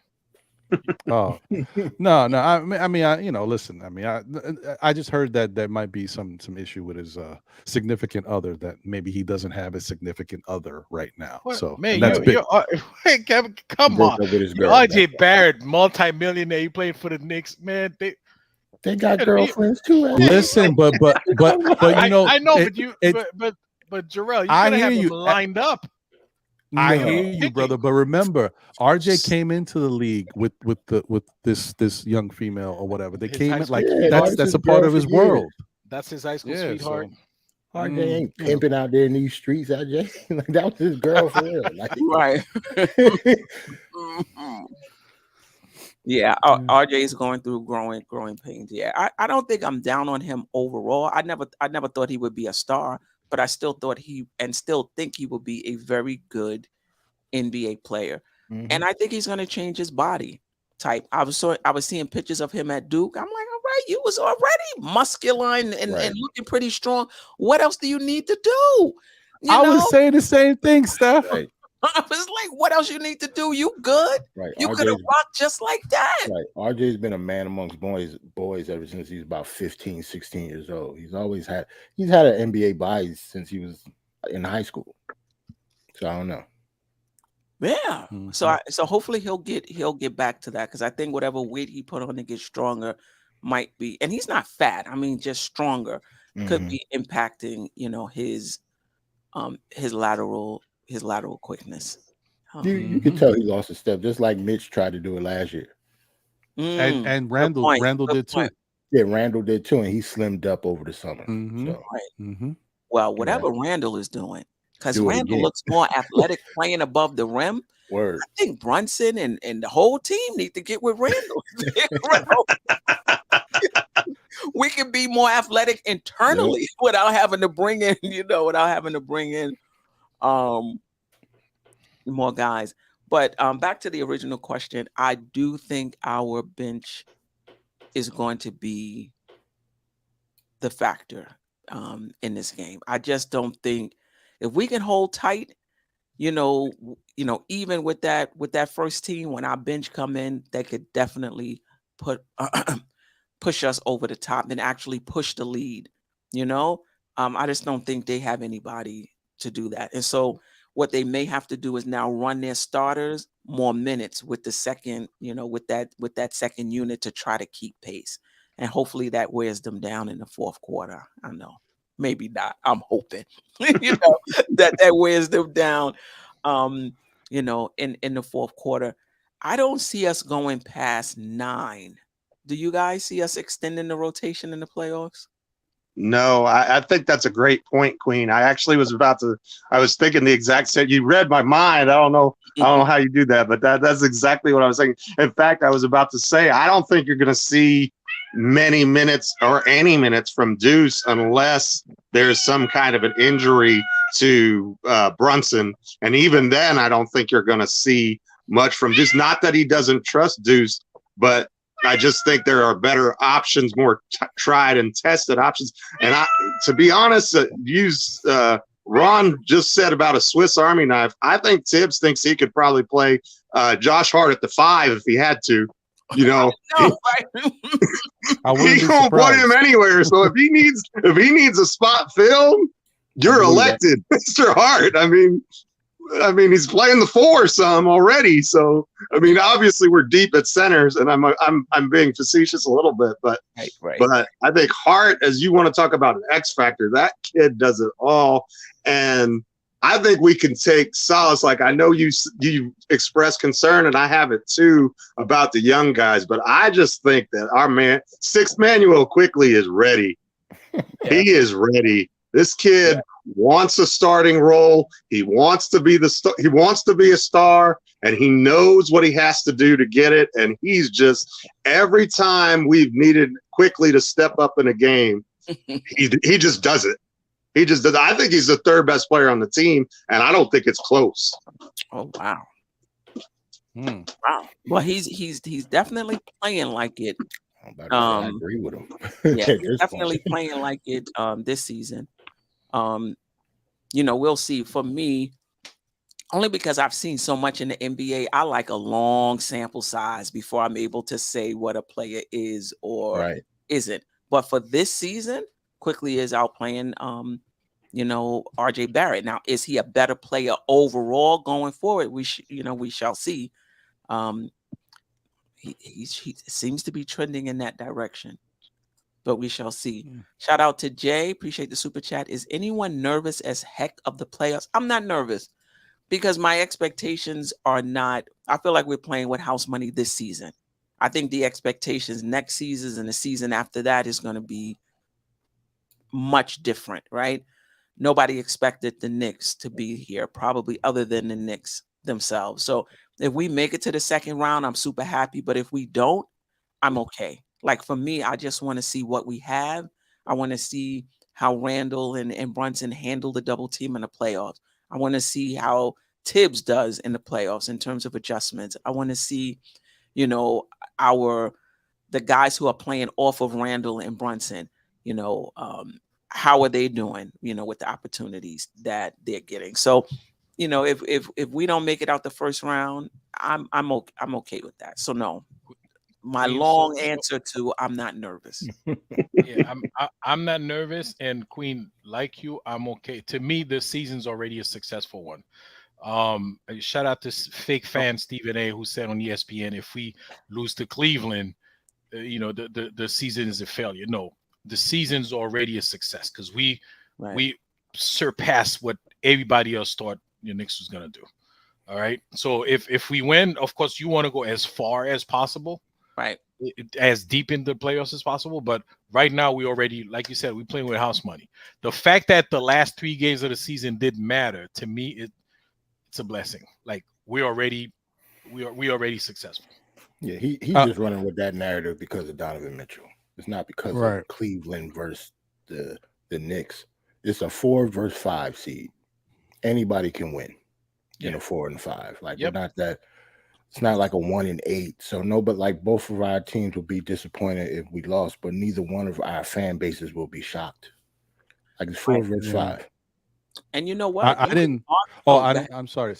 I just wanted to ask real quick is about this, and you can say whatever, because I didn't hear it. I've heard this is the second time I heard somebody else mention it. I don't watch BSPN, so I just wanted to know, did anybody ask him? So if the Cavs beat the Knicks, if the Cavs lose to the Knicks, is the Cavs season a failure? Because I was just wondering if anybody brought it up to him. I don't know.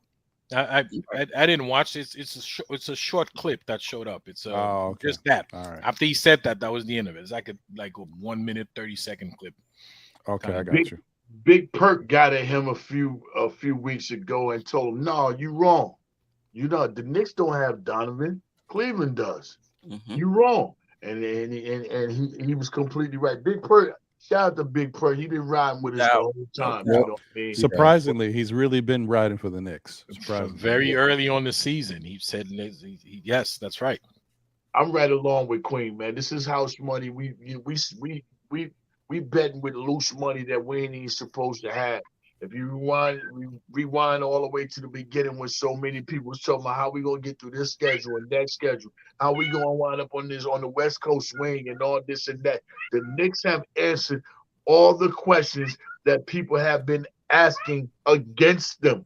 You know, I'm gonna say it again, that they've been asking against them.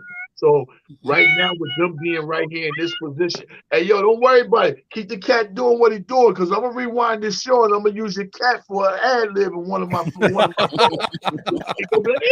That's the sound of the cleave. They scared of Nah, but real conversation, man. Yeah, man. Them guys know they playing for free right here, but because they playing for free, you know, they want to do something with it and take advantage, you know, of the position and the opportunity that they're in. And I don't look for nothing short of a 6 to 7 game series in the second round. A little bit of luck, Maybe Atlanta, or maybe, you know what I'm saying? Maybe Atlanta or maybe a Miami. One of them two can knock off Milwaukee. I don't even want to see Chicago play. I don't want Atlanta or Miami can give them a fit, a problem. You know what I mean? And one of them win like that against them, guess what? Home court advantage in the second round, baby. Home court. You know what I'm saying? Home court. Yeah. What would that be like in the city, man? But city on fire already. Already. Where the tickets at? I was about to say, I don't know if we still have tickets. I tried to upload it, but the MBK event, we got a luxury lounge in Madison Square Gardens for game 4 of the Cleveland series. And the thing about it is, game 4, if we up 3-0, that's a closeout game. It's a closeout game. If we down 3-4, we trying to avoid elimination. So that's going to be a big game. And even if it's 1-2, it's an opportunity for us to tie. You know, so that's going to be game 4 is going to be a big game no matter what, whatever the the splits are. So if you want to join us, got to have your money in by tomorrow though. Yeah. Where's the link though, Queen? The link, let me I have it. I'll put the link in the chat. Only 42 people max, and it's $365. But ching, ching. If you were gonna go for an individual ticket, you're gonna be paying, about that. Actually, lucky if you get that. The prices are crazy, Queen. Right. There you go, Steph. Oh, thank you. I appreciate it. Without the free food and drinks, we got free food and not alcoholic drinks, just pop. As you gotta go stand at the or soda. Right. Thank you. I appreciate it. But let me get the link as well. I'll be there. Eru will be there. Sim will be there. Tony Crow is working on it in terms of getting off.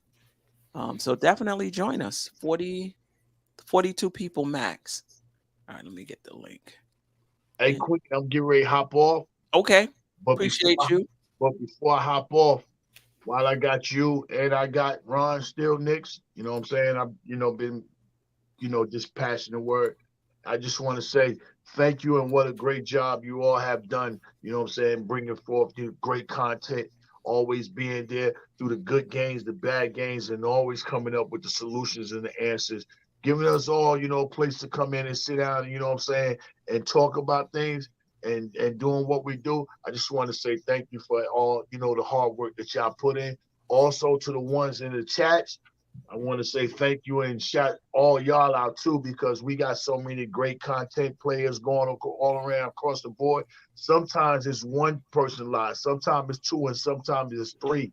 And you can see how people maneuver from podcast to podcast to podcast, and you see the family is always there in support. Absolutely. So I just want to say shout out to always. You, Queen, for what you're doing, bringing this great dope soul as you are, like you always do. Shout out to you, Ron, too. Next time when I'm on your show, I'll probably be mentioning it too, but I wanted to mention it while you was here, and to the chat, man, and everybody else that's rocking up under this orange and blue.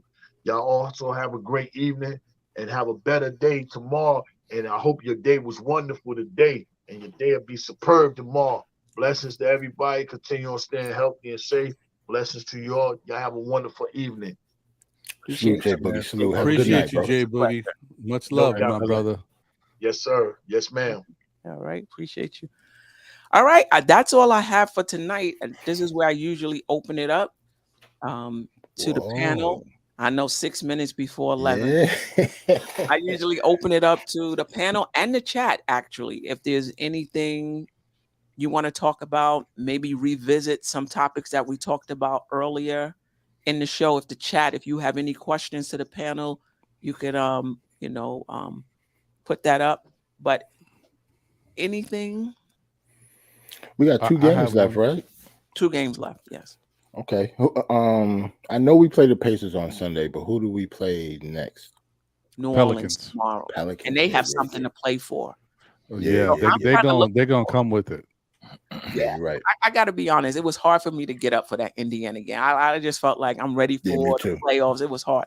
But New Orleans is going to be good for us to see our guys against a good team that's playing for something, right? So I'm Right. looking forward to seeing our guys against New Orleans. It was I hard hope- for I me to hope- get up. I'm sorry, Ron. Go ahead. No, I was gonna say I hope they continue to rest Brunson believe because I so. want to They see will, these they same will. guys go out there. Yeah. Yep. I believe so. I had no problem getting up for that game. Oh, No, I want to. I knew it was gonna be the Knicks showing off. And Tim's gonna be like, we're gonna be showing off our young guys, and I was all for it. I was enjoying it. Put the smackdown on the Pacers. I don't like. Well, we'll see if you enjoy tomorrow because it ain't gonna be the Pacers. No. Hey, listen. I said earlier it's gonna be a good test. It's gonna be a good game, and I want to see the same lineup. I don't want to see Brunson. I don't want to see RJ. Actually, Well, you may see RJ. You may see RJ. I don't think. Are they I even don't think on he changed anything. He was on the. He was. Yeah, he was in there. street clothes. He was in street Yeah. clothes though. Yeah. Was Randall? Was Julius that? Was Julius No. Randall? I didn't see Julius. I didn't see Randall now. Oh, what were you gonna say, Jarrell? I didn't mean to cut you off, my brother. Jeff, I don't know if Jeff is saying something, but you're muted. I was just let gonna me say. take it off. Let me take it off, Jeff. Hold on. I was just gonna say. I was I didn't really get up for the game either, just like Steph, until they started coming back and we was about to lose. I was like, oh, wait a minute, hold on, let me sit up real quick. When it was 118, I was like, all right, let's see if they could close let's see if they could close this out. Yeah, I still wanted to win the game. So Right. Me too. But it was a very nice feeling to know that. All right, if they lose, they lose. But you know what? I'm happy they won. Right. When you guys are done, I have a question. Mm-hmm. I don't know if Jeff was going to say something. All I was going to say is, can y'all hear me? Yes. Yeah. Louder. Okay. All right. All I was going to say is I think they had Randall stay home because they wanted him to rehab at the facility of Westchester. So he wasn't at the game on the other night, but that was very intentional by the organization. They didn't want him, Right. with the travel and everything with his ankle. They didn't want all that. That was the story that I heard anyway. yeah, I don't think Randall should be there for what. Right. I was going to ask. I have a question. Mhm. What's the one game that we lost this season got under your skin? Oh man, I got a couple of those actually. No, dude, what the Yeah, worst? that's- D1. That Brooklyn game. Jarrell, I knew you was gonna say that. That Brooklyn game was crazy. Oh Yeah. my God. Yo, I'm still. I know. pissed me I know off. we leveled the series with them. I'm still pissed about that, man. Yeah. Right. That Brooklyn game and the Absolutely. first Dallas game. The first Dallas game was bad too, and they were back to back, I think. But that See, for me, it was the second Dallas game. Or am I wrong? I mean, it was one of those Dallas that- games yeah, that that pissed second me Dallas game, off, but that- yo.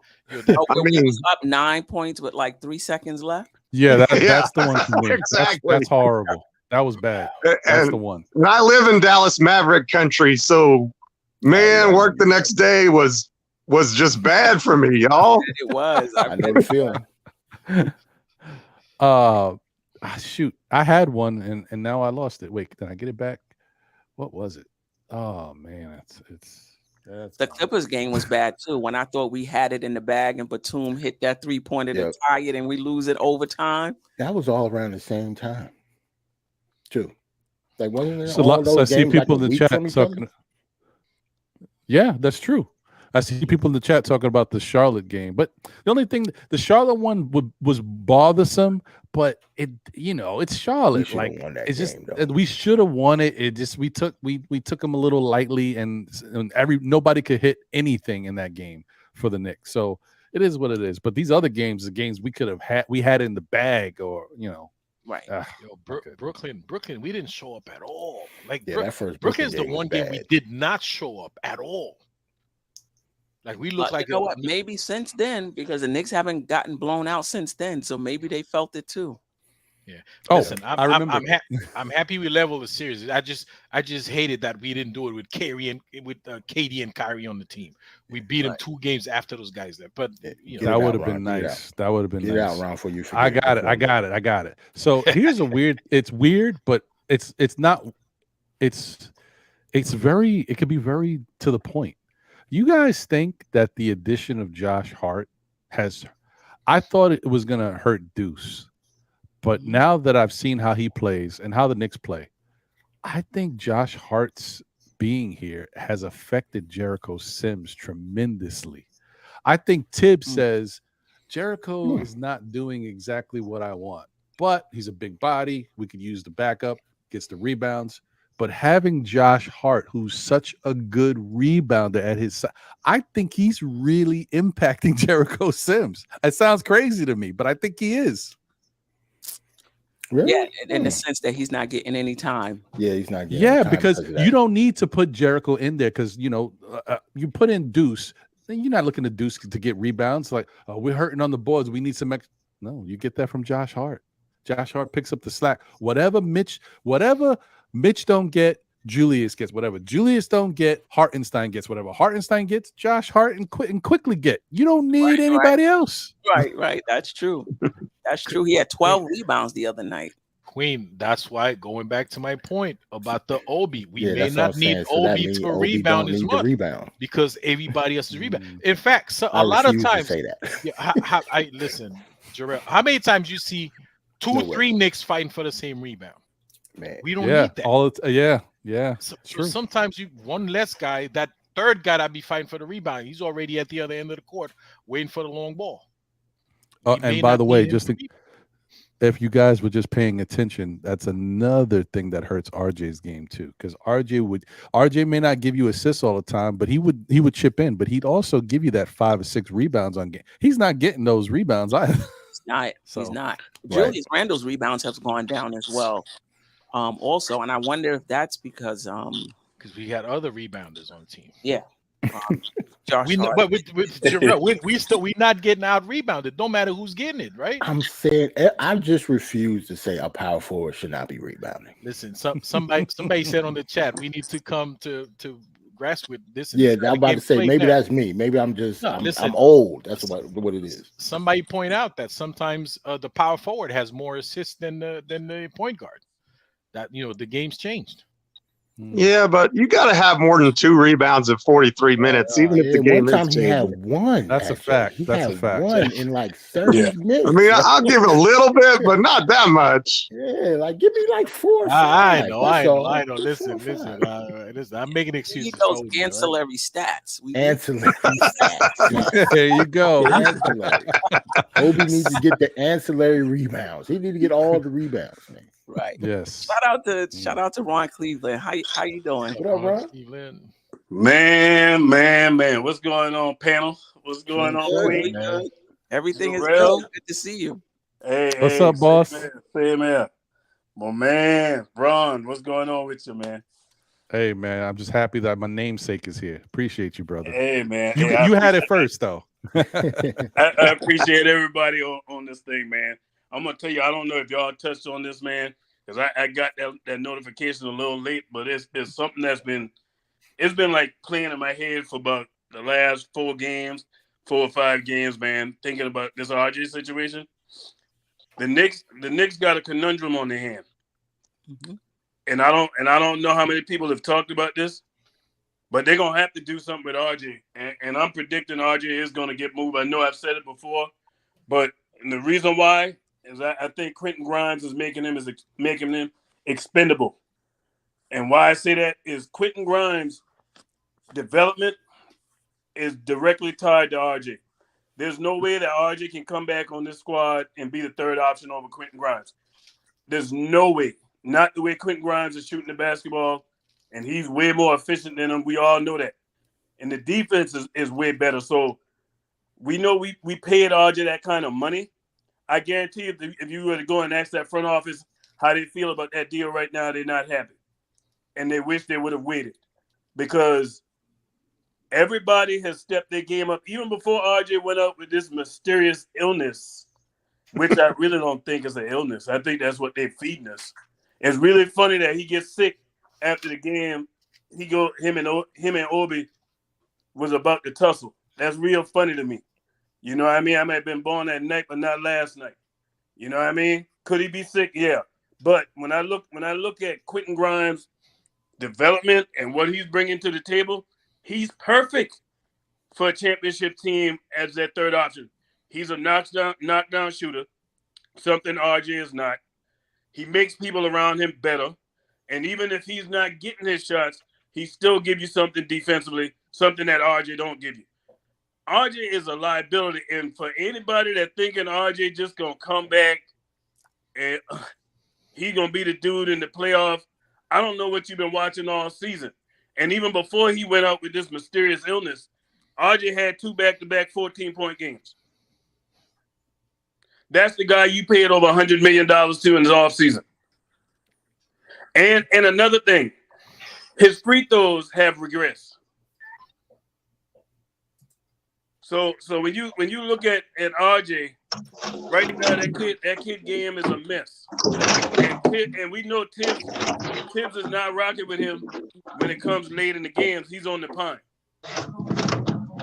So it's like a precursor of what I think coming in the offseason. I think RJ time, he's on borrowed time at the New York Knicks.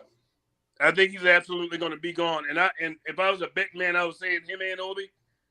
But my goodness, the way Obi looked the other night, I don't know. I might want to hold on to Obi, even though he don't rebound. But at least he give you consistent points every time that the guy's been a starter. You saw the numbers they throw it out on Obi on what he does when he starts, when he get those type of minutes and stuff like that. So, you know what I mean? I can't say the same for RJ, and I'll be lying if I sit here and say I'm confident going in the playoff with RJ Barrett, because I'm not. Well, I want to add something to that real quick. And Ron, not just Grimes, because you mentioned Grimes, but I want to add also Josh Hart. The fact we got Josh Hart here, and the development of IQ also contribute to making RJ expendable. Exactly. I mean, them guys, everybody has been stepping their game up except for him. Yeah. Well, this is what I'll say. Expendable is a bit. We need somebody at that 3 position, and Grimes is undersized at that position. Quickly is undersized at that position. Even Josh Hart, he can play it, but he's undersized as well. So if we're just talking about moving off of RJ and not replacing him with somebody, Queen. Replacing him. And him being replaced. I think what Ron's saying, it's easier to replace him now. Now if you have a small forward that's like great, like good on defense on D, it's okay to get rid of RJ for him because RJ and because of the fact you don't or somebody that don't play defense but that hit their shots, it's okay to get rid of RJ for him. Yeah, you don't need what is RJ going to bring to the table if he ain't scoring? But listen, but hold up. Let's not sneeze at 20 points a game either. It's not an efficient 20 points. You may not be getting as much ancillary stats as you want to get. But let's not sneeze at 20 points. It's not easy to get 20 points in the NBA. And I get it. You know, you could give Quickly more shots, if you give Grimes those shots, I'm not sure. I hear you. But his 20. Hold on. So it takes time to get consistent in the league. So I like Grimes' trajectory. I like what I'm seeing from him. Hopefully next year he takes the next step like Quickly did. But it's not automatic that that's going to happen. You understand what I'm saying? And there's a difference between having a skill set and being able to show up game in and game out. That's one of the issues we're having with RJ, that by the 4th year, we should know what we're going to get game in and game out. we don't know if we're gonna if Grimes is gonna be at that level next season. We hope, but we don't know that. By even next year, he wouldn't even play 2 seasons worth of games. But this, You know what I the thing mean? I'm So saying. he's still developing as well. Let me just get to this super chat real quick. Jay Boogie, I appreciate you. Just left the panel. Another great show. Let's go chat. Please hit that like button. Great content and host with a celebrity panel talking that talk that we all want to hear. You know, no doubt about it. I mean, we can stay on RJ Barrett, you know, a little bit, you know, a little bit longer, and then let's move on to something a bit more positive. Yeah, the thing is though, Queen, this the thing is I hear what you're saying. 19 points, 20 points, yeah. That ain't nothing to sneeze at. But how many shots does it take him to get those 20? I agree. He's on a team where he's asked now to be a third option. Where this guy is not a third option, has never been his whole career. Most of the time, and you know this in the history of watching basketball, as long as you've been watching, that third option is somebody who can get their shots on limited attempts, who can get them points. And RJ is not that dude, and I don't believe he will ever be that dude. And what I'm saying is the way Quentin Grimes shoot, there's no way in the world I could go back to watching Quentin Grimes get 4 shots a night and watch RJ taking 16. I mean, I do think there's a that's the problem. Yeah, I mean, I do think it will work itself out next season. Let me just get to somebody else had some. Stafford Don had a question. Why on a 3-game sample? Some Knicks fans want to trade Randle. What's your thoughts on that? Listen, for me, I like to see a very long sample size. Like even for Quick, you know, it was good to see him for this entire season. When you take a small part of a season, somebody can ball out during that season and you think, oh, this is the best thing since sliced bread. Or somebody can have a terrible stretch of a season. Oh, we need to get rid of. For me, I gotta maybe even 2 seasons. You know what I mean? Before I'm able to say, you know, not that this guy's not talented, but this guy has arrived and this is somebody that we can count on game in and game out. It takes time to get there, you know, in the NBA. But by your 3rd season, 4th season, usually, that's the case. So yeah, I don't know, Stafford Don. I'm not some people get you know, super small sample size and people go crazy and feel like that person should be able to do that over a course of 82 games. That's not always the case. I'm not getting rid of Randle. No way. Yeah. I'm not doing it. You get rid of Randle, we ain't getting out of the first round. It's silly to want to get rid of Randle based on 3 games. I mean, that doesn't make any sense.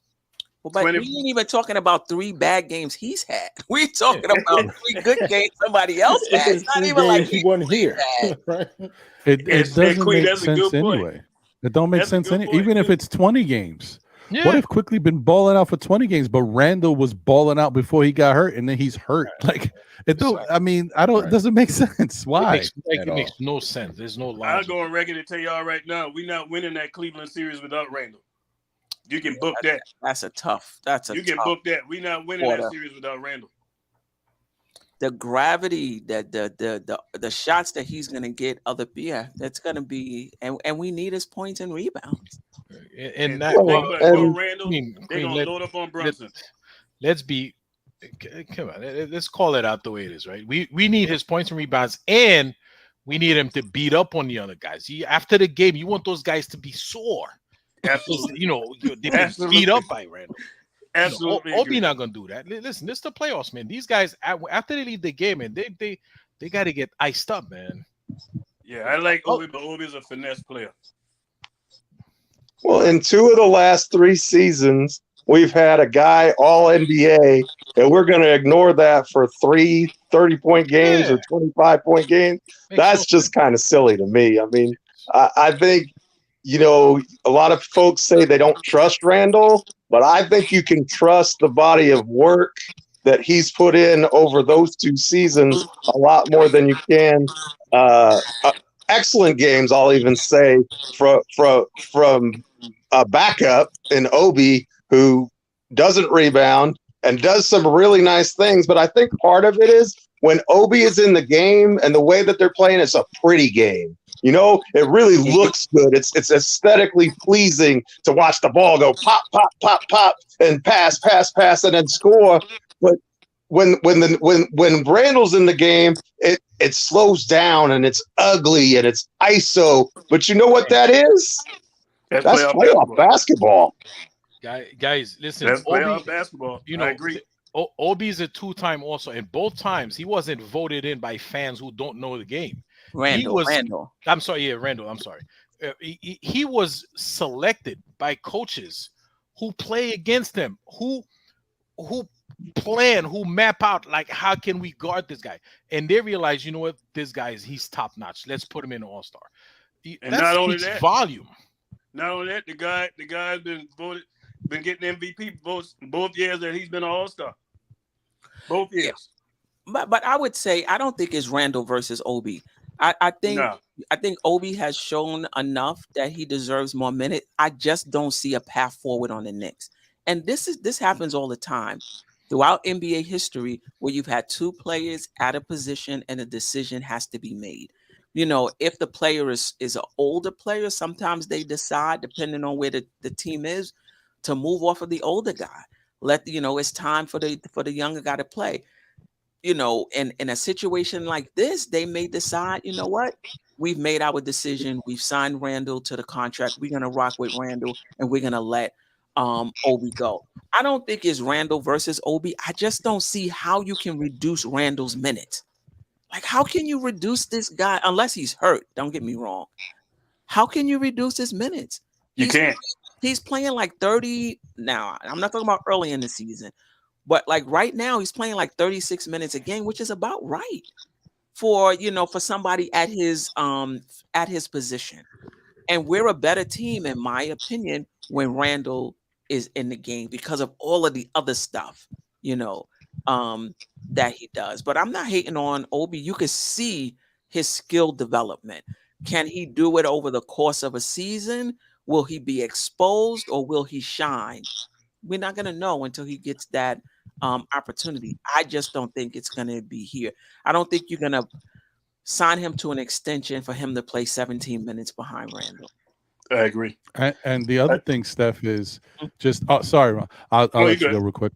The other thing is just that we all can be creatures of the moment. I love every player on this Knicks team. Okay, I want to see all these guys out there doing great things, but our young guys still need to work and prove themselves in crunch time situations against the top teams around the league. Like, all this stuff has to happen, right? One thing about Julius Randle, he's putting up these points against all competition throughout the whole year, and he's been the man.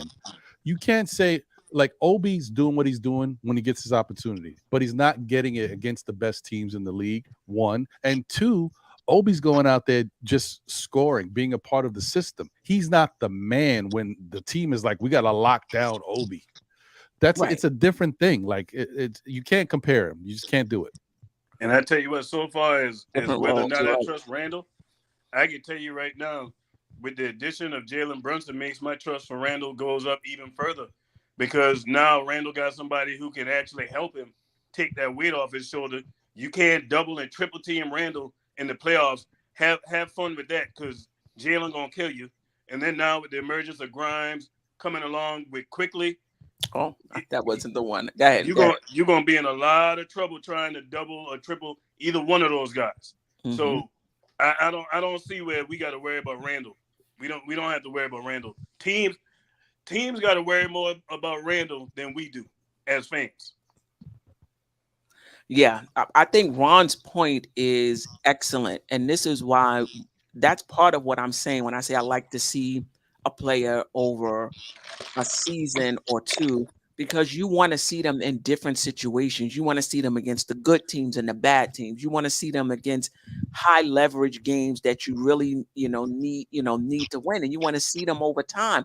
That way, you're going to get a better sense of the type of player that you have. I've seen quickly, since he's been here, in every type of situation, closing games, starting games, middle of the game, we've seen him. I think we have a good sense of who Quickly is at this Mhm. point. He hasn't even of his floor, I should say. He hasn't even scratched his ceiling, but we have a sense of his floor. I'm seeing a little bit of Grimes, but I got to be honest. Grimes is just now coming out, just now getting more shots, just now getting more comfortable and more confident. I love his skill set. Don't get me wrong, I love his skill set. But and if you ask me to put money on it, I would put money that he's going to be a really good player. But I still want to see him, in a bigger role. Hopefully that comes, next year. And I want to see him in these, like we've seen Quickly, basically. Absolutely. Yeah. Before I say who Grimes is, but he's looking good. he's looking Yeah, good. I gotta agree. And I'm super excited about him. Seeing him bring the ball up the court a little more, handling the ball. I think he's going to take that next step next season. But yeah, I want to see it. The front office got those picks right. I can tell you that. They got those two right. Mm-hmm. B Bowler for real. We can't trade Randle, but Obi's doing more than just scoring, quote unquote. He's assisting, creating fast breaks, active on defense. It all gets overlooked, and the one-to-one comparison of the two are not made. Listen, I definitely see the improvement in Obi's skill set, but for me, this is just how I rock. The same thing I said about Grimes applies to Obi. I would need to see him over the course of an entire season in different type of situations against different teams before I'm able to say who Obi Toppin really is. That's just me. That's just how I like to do it, because I can't tell you how many players I've seen given the opportunity get exposed. I can't. And one of the last thing, I can't tell you how many young players who are on a really good trajectory get to year 3, 4, and 5 and level off. May not regress, but just level off and hit their ceiling. I've seen it. Yeah. And the unfortunate thing for Obi, just like RJ and anybody else on this team, Brunson has accelerated the timeline for this team. Let's face it. Ain't nobody thought the New York Knicks would be no 5th seed this season. If they are, they need to go play the lottery. And because of that fact, the New York Knicks front office is going to do everything they can to try to win a championship.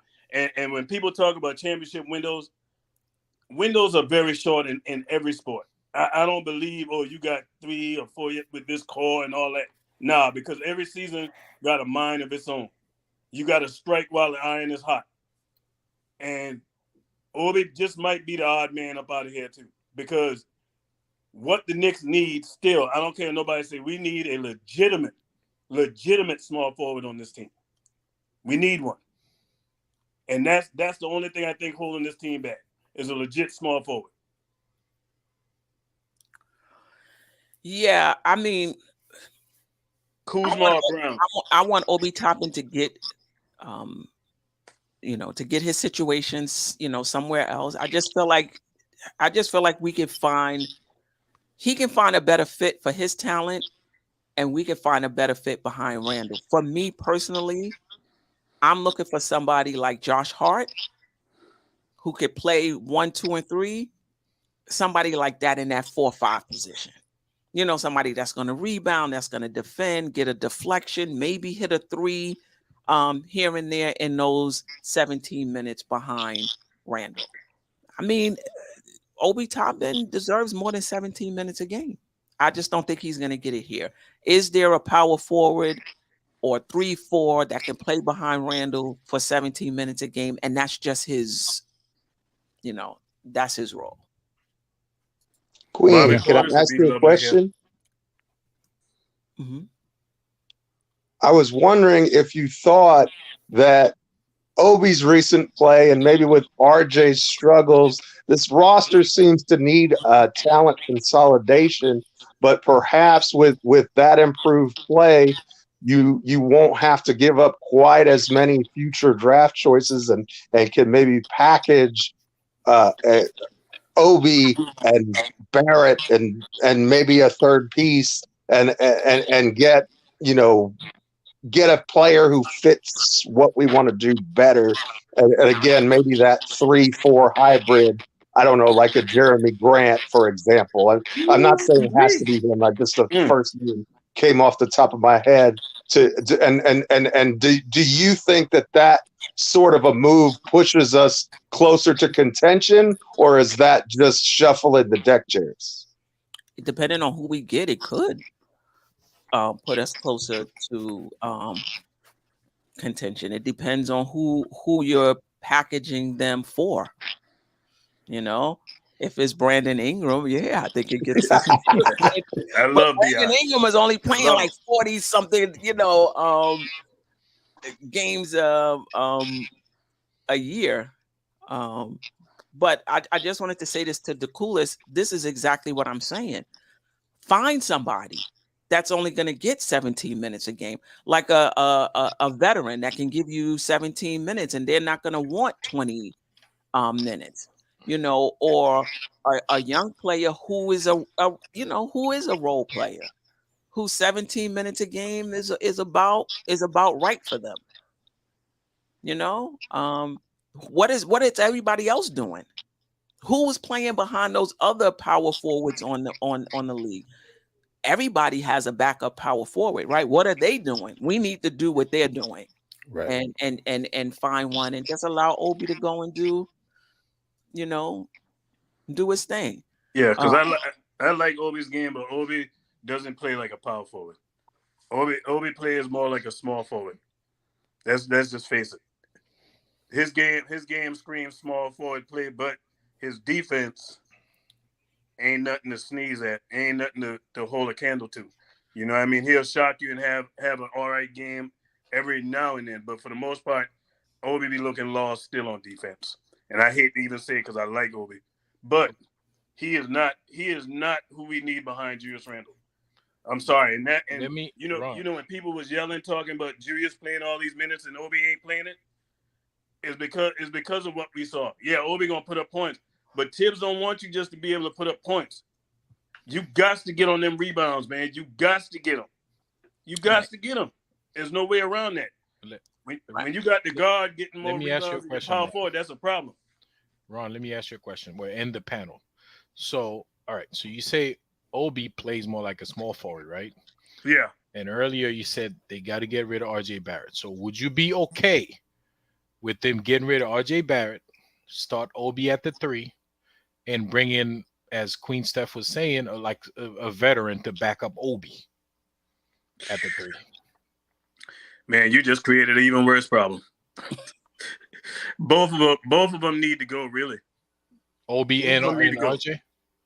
Obi for the sake of his career. And I talked about this the other day. Obi, yeah, it's all good. You playing for your hometown team and all. But if for your career, he should have been knocking down the front office door and say, hey, I understand what y'all got going here, but I need to be someplace where I can get a chance to start. Period. Because there's no way in the world he should be comfortable coming off that bench. And as long as Julius Randle here, ladies and gentlemen, he is not going to start ahead of Julius Randle. As much as we all like Obi and what Obi brings to the table, he is not going to start in front of Randle. It's not going to happen. So his best bet, he need to be asking for a trade. And it ain't no hard feelings. Hey, this situation, when they drafted you, the plan was to try to move Julius. They couldn't move him. And then Julius took off. And that was a wrap for the Obi experience as being the number one guy at that position here in New York. That's what changed everything for Obi. So Obi got to go, and RJ got to go in the offseason too. Especially if he can bring me back a Kuzma or Jaylen Brown. Jaylen Brown, we getting no Jaylen Brown. You talking about the guys that need to go, Ron, and I agree with what you said and what Steph has said. I do think that the best of Obi is not going to happen in a Knick uniform. I think the best of Obi will happen, though. I think Obi can play. I don't think he'll be able to do it here.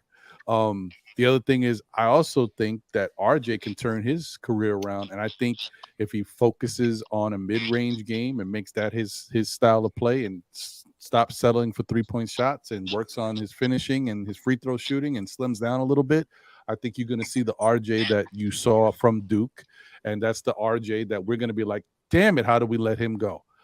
I think that could happen too, but sometimes it's got to happen, right? The problem is getting rid of Obi and getting rid of RJ, if that's what they do. Don't forget, you still got an expiring contract in Evan Fournier next year. And I don't think the Knicks want to be paying this guy $18 million to sit on the bench another year. So this is the stuff that they're going to have to deal with. And throughout all of that, the player that all the teams are going to want is named Emmanuel Quickly. So as much as you want to move these other guys, everybody's going to be asking for IQ and secondary Grimes. But and IQ wants to start. So this is all interesting stuff. The Knicks going to have a little bit of a problem. You just bust my head open with you just took me to a whole nother level with it, man. That's another reason why they're going to have to clear up some space. Because IQ got to get paid. He can't get out of town. That's the one guy they cannot afford to lose. Right. But this can be the issue though. His max is 5 years, $195 million. If the Knicks, sorry, Steph. I was on mute, but you could hear my sound effects. Yeah, no. If they're if Quickly is moved, it's because they could not come to an agreement on a contract. Yeah. Right. And like Quickly wanted too much. Or maybe he wanted to not sign the extension and go to restricted, free agency. Maybe somebody comes along and they, that's the only reason I could see them not signing Emmanuel Quickly. He could play the point. He could play the two. He could start. He could come off the bench. He could score. He could defend. He's going to get paid. And the question is, are the Knicks going to pay him what he wants? The Knicks have been really good getting Randle on the cheap. Getting RJ Barrett on the cheap. I'm sure they're gonna go to Quick with their contract. Will he take that? And then word coming out that he got aspirations of wanting to start. So that right there is that's a major situation to have to deal with. Right. And I agree with the chat. I don't think he's gonna get the max, but the Knicks ain't getting out of there with no $80 million. No, I think not for him. Not the way he's playing. Two things on the IQ contract situation, though. I can see him getting a deal similar and even a little bit bigger than the one that Barrett got, which is starter money in the NBA. And we don't have to do an extension. We can let it go to restricted free agency and let the market dictate what his price point is going to be and then just match it. So we have a safety net there, to say the least, as far as it goes. But I think he's going to be a contract around $100 million at least, the way that he's been playing. And especially for a guy that thinks he's a starter and is capable starter, but with Jarrell's point guard here, ain't never going to be a starter. To me, that contract makes a lot of sense because it doesn't matter if he's in the game to start with. I mean, Manu Ginobili did it for years, and I'm not saying that Quick is that level. Don't misconstrue my saying here, but I do think that there is a precedent for having that kind of guy, and I think that IQ is extremely important to what Tibbs wants to do and to what this team does. I mean, if you look at his advanced stats and his plus minus, it's like elite, some of the best in the league. Mm-hmm. So I think while he's not a superstar player or even a star player necessarily, I think if you subtract that from the equation, even if you bring in a quote unquote better player, you might not get better results just because he fills so many spots on the floor that this team absolutely needs. And maybe that's just crazy talk on my part, but sounded better in my head anyway. Oh no, you're 100% correct. But you're right. You're 100% correct. You cannot give Quickly no RJ contract though. That RJ contract, that contract has to be way more than RJ's. Quickly is a two-way player. But Quickly, if it's that much more than RJ, then now you're talking about it's going to be better than Brunson and even better than Randle. Randle's was only what 119, right? yeah, and You're going to make him Randall the highest gave back paid some player I on think the Randall's team. is 116. I think Randall 116. gave back some money too. 116. So you're going to make Quick the highest paid player on the team? No, you can't make him the highest paid, but it got to be more than RJ's. That's what I'm trying to say. If Quick is not back, it's because of the money. Oh, and somebody will pay him, and he'll deserve every penny he gets. And it won't surprise me none, because it almost looking like a Jeremy Lin type situation. Remember the old poison pill Houston threw in that deal? Mm-hmm. So the Knicks wouldn't re-sign him? Yeah. This is gonna be interesting to see this offseason. Guess what's You're right. He's gonna be, if he gets 6 man of the year, he's gonna get more he's gonna be more expensive. And if he balls out in the playoffs, oh my God. Forget about it. And Steph, But guess here's what? the thing. The front office gonna finally have to work. They're gonna finally have to work because they've been having it real easy. Let's be real about it. They've been having it real easy. Now this the time. These hard decisions. We're gonna find out what this front office made of. Well, that should be their strength, right? We hired a damn capologist. Let him start getting his cap on. Like, Right. we gotta see what he can do. But I was gonna say that Quickly deserves the money, whatever he gets. Now, I mean, I'm sure the Knicks are gonna try to offer him something reasonable. I think it's a little dangerous to let him test the market and then have to match. Because he could easily get good amount of money from somewhere, and he would still be in his right. It'd be fair because he's playing really good on both sides. However, if Quickly deserves to get paid, and he's shown improvement, and he's playing both sides of the ball, Brunson is a steal. Absolutely. Julius Randle is a steal. Yeah. Absolutely. One guy out there that ain't no steal and ain't really earning his keep at the moment. So I'm just, I don't want to be all in on Ron Cleveland, but he might have a point. I don't know. Yeah, and in terms of, like somebody mathematics, said, sign him and then trade RJ Barrett. Yeah. One hour later, then you could move him into that slot. I'm not sure. We could sign Quickly. He's ours. We could sign him. We might have to play a luxury tax, so we could play him and keep Barrett. I just think at some point you kind of limited in how you can improve your team other than trades.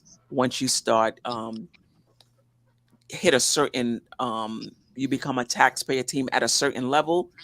I think that after that is just trades in terms of how you can improve your team. Because I think even the mid-level exception was phased out for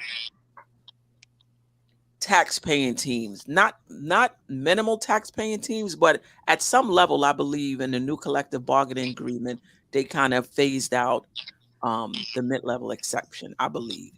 I have to double check that. But this is my concern. You trying to be championship contenders, you got to be sure of your core. Look where the Knicks, if you're going to pay $500 million, $600 million, there's not a star in the bunch. We got very good players, right? But you got your money tied up in Brunson, Randle, RJ, Mitch. That's almost $450 million right there. And then Quickly is going to be over 100 and something. I just think that that's not the core to have all of your money tied up in. I agree. In my opinion. Queen, that opens another debate. Yeah. We said we don't have a star. I say we do. Okay. However you want to say it. Now, but that's the point another. You can't have, to me, that's not a championship core in my opinion, to have 600 million wrapped up in. And you got about 30 something on the bench, parked on the bench, D Rose and Fournier. Well, and that's coming off. Rose is coming off after this year, and then Fournier will be coming off after next year, right? But my question to you, Queen, but Josh Hart is coming on though. Josh Hart is coming on. Oh yeah, I forgot about him. We got to pay him too. You got coming on. You got coming on. Oh man. And I think at some point, do you allow? I don't think Hartenstein is top of the list, but keep in mind, and I didn't even realize this. Hartenstein is only 24 years old. Yeah. I'm not letting him get out of town. He's young as well. Next year, he signed a 2-year contract. So next year, he's on an expiring. Yeah, but we have to negotiate smartly with him. We got to be smart with him. We got to be smart with Hartenstein. My question was, I almost forgot. How would you feel, Steph, if the core was, and I'm not saying that that's a great core either, but I think it might be a little better. What if the core was Brunson, Randle, Quickly, and Grimes? What if that became our core? Right. For now, we still would have to add to it, but yes. No, we got to. But I think that yes. if that's the core, yes. That is the core. To me, and the only other person I would add to that is Josh Hart. I just think you need that type of player on a championship contending team. Like every team needs them. If you said to me, who are you protecting? Or I guess it's the same question that you're asking. Who's your core? RJ is not in it. Obi is not in it. Mitch is not in it. Is those five players right there? And it might be. I think that might be it. Could be it. Hartenstein could sneak in there because he's 24, and if he continues to play like this, he could sneak into it. But I'm not sold on him. Just like before, we were like, "Yo, this guy's a bum." How do we? And now all of a sudden, he's like, "Oh my God, Hartenstein's incredible." Let's see next year. Year. Right. Ron said he like the core of RJ. I mean, I'm sorry, Bronson, Randle, Quickly, and Grimes, right? Yeah. That's a nice way of saying. I like it too. That's a nice way of saying get RJ out of here. Listen, RJ though, but Mitch didn't make his cut either. No, and neither does Obi. But remember, the other thing is, like, I almost forgot Josh Hart, because part of me saying this was also knowing that we need to keep Josh Hart here as well. I just don't think we got players that we can go to war with, and you can't go to war with everybody. So I'm like, if I have to pick, you put them all in the hat, I'm gonna pick them out. That's how it's gonna go. And I'll throw in Josh Hart in that mix too, because I almost forgot about him. Yeah, and we got to pay him too, so it's very important. We got to get it done. Interesting thing on Josh Hart, and I heard this on KFS the other day, is that with the new collective bargaining agreement, with the language that's in there, he might opt in, because if he opts in, then he can be extended, and you can now be extended to 140% of your current salary as opposed to 120. So that's a big deal also. So he might, and we're just assuming, well, we've got to, you know what I mean? He's going to be a free agent this offseason. We got to take care of him, but it may be that he ends up opting in and then extending, and then you'll have him for whatever amount of years, but probably going to be paying him in the neighborhood of $17 to $18 million. I'm good with that. Yeah, he's worth every penny. Yeah, he ain't gonna cheat me every night. I know every night that he's on the floor, he's gonna give me maximum effort. Right. And when you think about, I'm sorry, go ahead. You go. When you think about a championship core, you have your core. The players around that core can change from, not necessarily for season to season, but every few years or so, you might change a player. You know who your core is, like New England Patriots would do. They knew who their core was, right? Those are the guys they tried to keep, and as time went on, they would reshape the roster around them. And for me, I think in terms of money wise, the money needs to be invested in Brunson, Randle, Grimes, IQ, and Josh Hart. And I just think, for Mitch, it's not even about an underappreciation with Mitch. It's just, can you get away with, for just say one season, can you get away with Hartenstein and Sims? I think you can. Yeah, well, I think so too. I think so too. At one point, we did. And I love Mitch. I'm not going to even front. I love Mitch. The one person that would bother me if we were to move would be him. That would be the only one, but I'll get over it. I would get over it.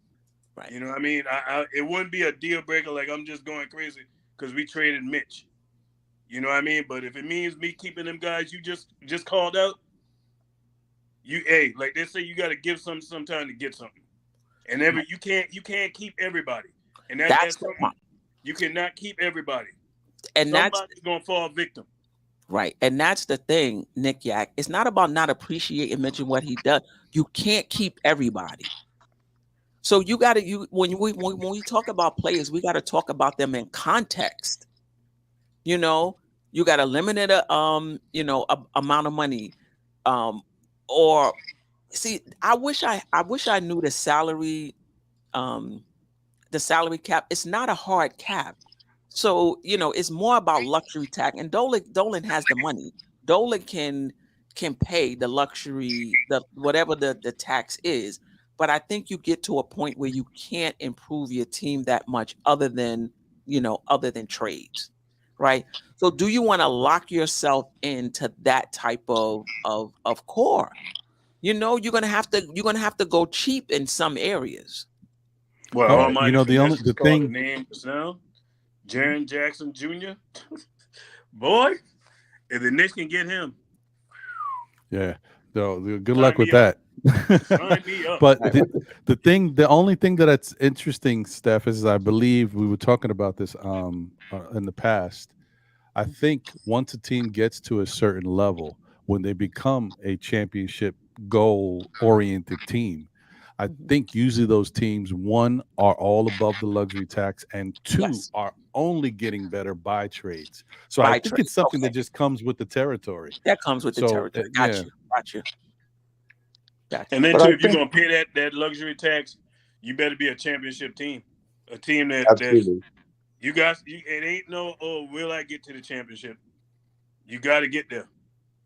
You got to get there. Couple things to keep in mind is that Mitch's contract is descending, and so is Brunson's.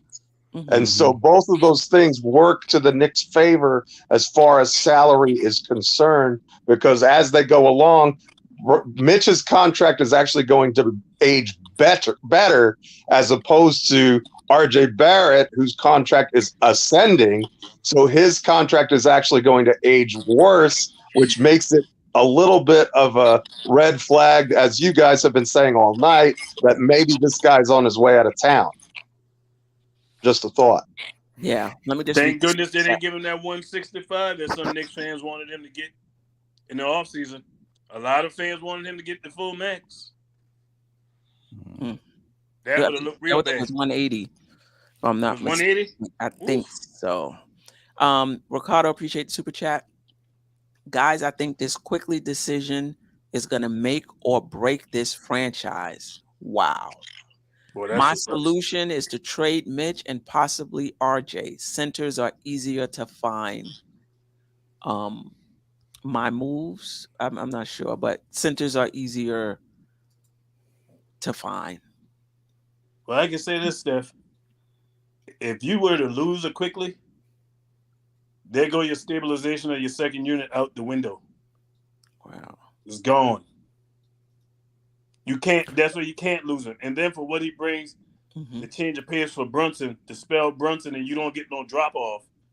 You know what I mean? And you can play them guys together. It's just quickly brings so much. He like an Army Swiss knife, man.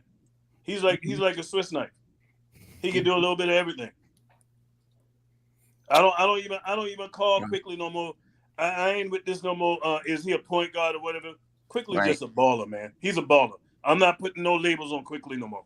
He's just a baller. Yeah. Almighty Finesse said, I don't mind trading Randle. Come on. I was gonna say I don't want to shake this team up too crazy, because there's a lot of little different things that are going on that we could look at and say, okay, we got to move on from this person. We're going to need to look at this person. And there's a lot of that could happen. I would just try to, keep this team together for as long as I can, because some of these guys are continuing to get better.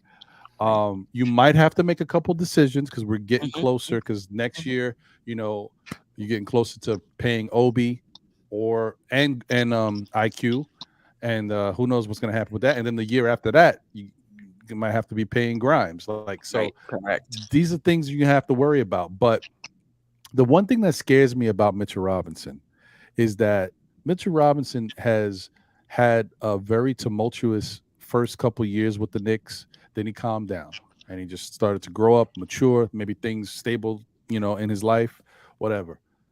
Then he gets the contract, right? And now you hear him complaining. Mitch went from he's different because he's a little older, one more year. So he's already in the first year of this new contract. He went from making like 1.4, between 1.4 and 1.8, whatever it was last year, to making 17 million this year. And he still found something to complain about. I don't know. I worry about Mitch. I don't know. He wanted the ball, man. Yeah, all right. I'll take the ball. I'll get it next year. This year, I'm trying to get in the playoffs. Let me eat this 17 million. I'm happy. We good. I don't know, man.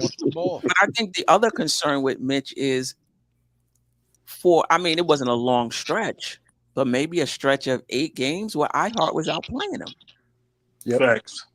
Now that's a small sample size. I'm not saying that over the course of an entire season that would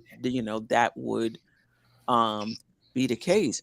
We talked about this with Freezy, and Freezy basically feels like he's a second round pick. This is who he is.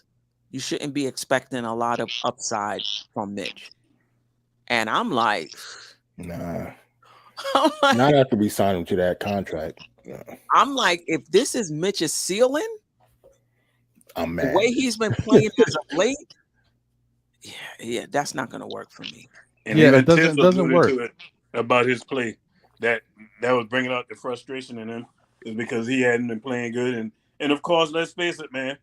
People see who's playing hard, who's playing good on the team, and who ain't.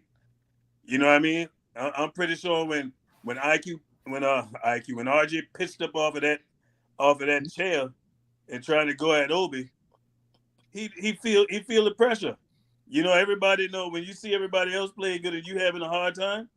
Hey, those guys are human beings, man, and they read the newspapers and watch these pods. So, the other thing is, I shout out to Sim from Nothing But Knicks, because I know, and I think it was a show where Steph and Tony were on as well. You guys were talking. Sim said, it also could be, and we don't know this, but when you're dealing with negotiations, everything can come up and everything can be used as leverage or a way to get something done. Could have been one of the negotiating factors in signing Mitch was, we're going to increase your role with the team. We're going to give you more opportunities to get the ball and be an offensive option. And maybe, and you can see that hasn't really happened. So maybe Mitch is feeling a certain type of way. We don't know. Exactly. Why he believed that in the first place, damn wrong. Right. He was dumb for even believing that. Then him and his agent. Listen, you got to go off the evidence of how they've been using you since you've been here. Right. If you resign knowing that they haven't been giving you the ball like that, you know what I mean? Hey, man, that's on you. Although I ain't gonna lie, this last couple games, Mitch has been looking like he got a couple moves in that offensive bag. I think for Mitch, it's about being comfortable. Maybe it's the same thing that we saw with Obi last year, where Obi said his confidence was just not there all year until towards the end when he started to get the ball. He was free. He was able to do it. I think Mitch just needs to maybe, I know people want to. Nah, they're gonna rest him, but maybe it'd be nice to open it up a little bit and let Mitch kind of take these 2 games or one of these games and just play around and see what you could do out there. Because, when else is he going to do it? When the playoffs start, that's going to get locked down. Mitch, go do what you've been doing. We don't want to see you doing anything else. So, I don't know. Yeah, Nick, the point. It's not about one second. It's not about what GM would pick Hartenstein over Mitch. It's not about one player over the other. It's about, in context, everything. In terms of how you're constructing, the team. Hartenstein is cheaper. If you can get away with Hartenstein and Sims, and even if it's not Mitch, it's close to Mitch, and you're saving money, do it. That's what it's about. It's not about one for one. It's about context as well.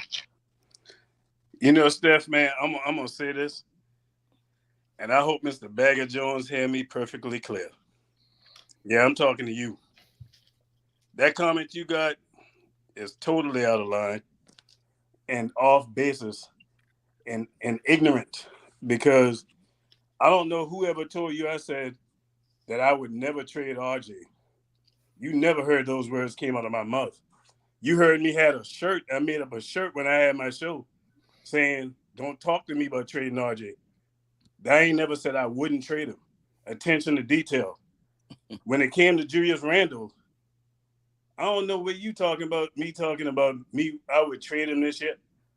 I'm not trading Julius Randle. I've been one of the first person that been yelling, Steph, you remember when I came on your show, what I said about Julius Randle? Mm-hmm. That he's a star. Yeah. He's a star. And at that time, Julius Randle was our best player. You know what I mean? See, the problem with you, Bagger, you one of them fans who get attached to players. I don't get attached to players. I get attached to progress. If you're in the way of progress, I'm moving you up out of here. You know what I mean? Go talk to Tom Thibodeau, because people say people flip-flop, right? I guess Tom Thibodeau flip-flop on RJ too, when he pulled RJ and put him on the bench and have somebody else who's playing better play better. When you got new evidence on a player when they ain't playing right, ain't no coach going to have them just sitting there. Guess what? That coach end up getting fired. Hey, carry on. Shout out to you, though, Bagger, man. You're a Knicks fan, man, but I had to address that. And they ain't got nothing to do with being no Christian. They ain't got nothing to do with what people say some stuff. But listen, let me ask this you thing. You did say that. Yeah, so what? Yeah, you change your Yeah, I don't mind get it. based on Change your mind based over on what time. you know. Exactly. Listen, last year I wanted Tom Thibodeau out of here. Like get him out of here. Exactly. Talk about Alec Burks was our best choice at point. Man, get You out and of me here. both. Out. I You want and me him out of both. here. It was You a and me rough both. year. But It was a this rough year, I'm like, I'm glad they didn't get him out of here because he's doing a good job Right. this year. But I it's changed my some mind. fans that I players like play him. great and they still want to kill him. I mean, still talking trash. You got fans still talking about trading Julius Randle, and Julius Randle averaging 25 and 10. The only power forward statistically that's playing better than him is Giannis at that position. Ain't nobody else. When you get rid of Randle, who you gonna bring in there? I'm gonna get rid of Randle so Obi can start, man. Get out of here. Right. I wanted to bring this up, Keith Turner. This is a very good point. Are our young guys, like you're here in the chat, don't make any changes, wait for Grimes, wait for IQ to take the next step, it's coming. Others who will say, listen, the Knicks are this close to championship contention. If they can get another piece, you know, they could be right there. Do you think there's a big difference between where Randle and Brunson are and where IQ and Grimes are, or do you feel it's along the same timeline?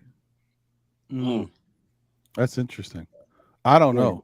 I don't think it's I think we're good when it comes to that. I think IQ is right there with these guys, and I think Grimes is right behind them.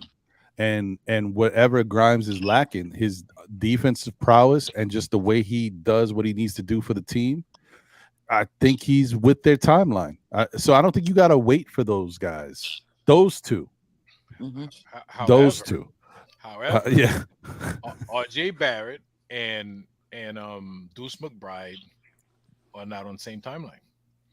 You have to wait. Deuce is far behind them guys. His defense is on par with those guys, but the offense is way behind. It's true, but the only I don't want to say that, but listen, really, when we're talking about this, RJ is the one that we need to be worried about. Deuce is not really in this picture. There's too many players ahead of Deuce and what he can bring to us. You know what I mean? So that's a great point. I hear you, though. I hear you. Yeah, I think tough. that's my biggest tough. concern is RJ going in this playoffs. I ain't gonna even front. He's my biggest concern. Well, you listen. You know what? Not for nothing. RJ should be your biggest concern because let me tell you something. I'm just saying this.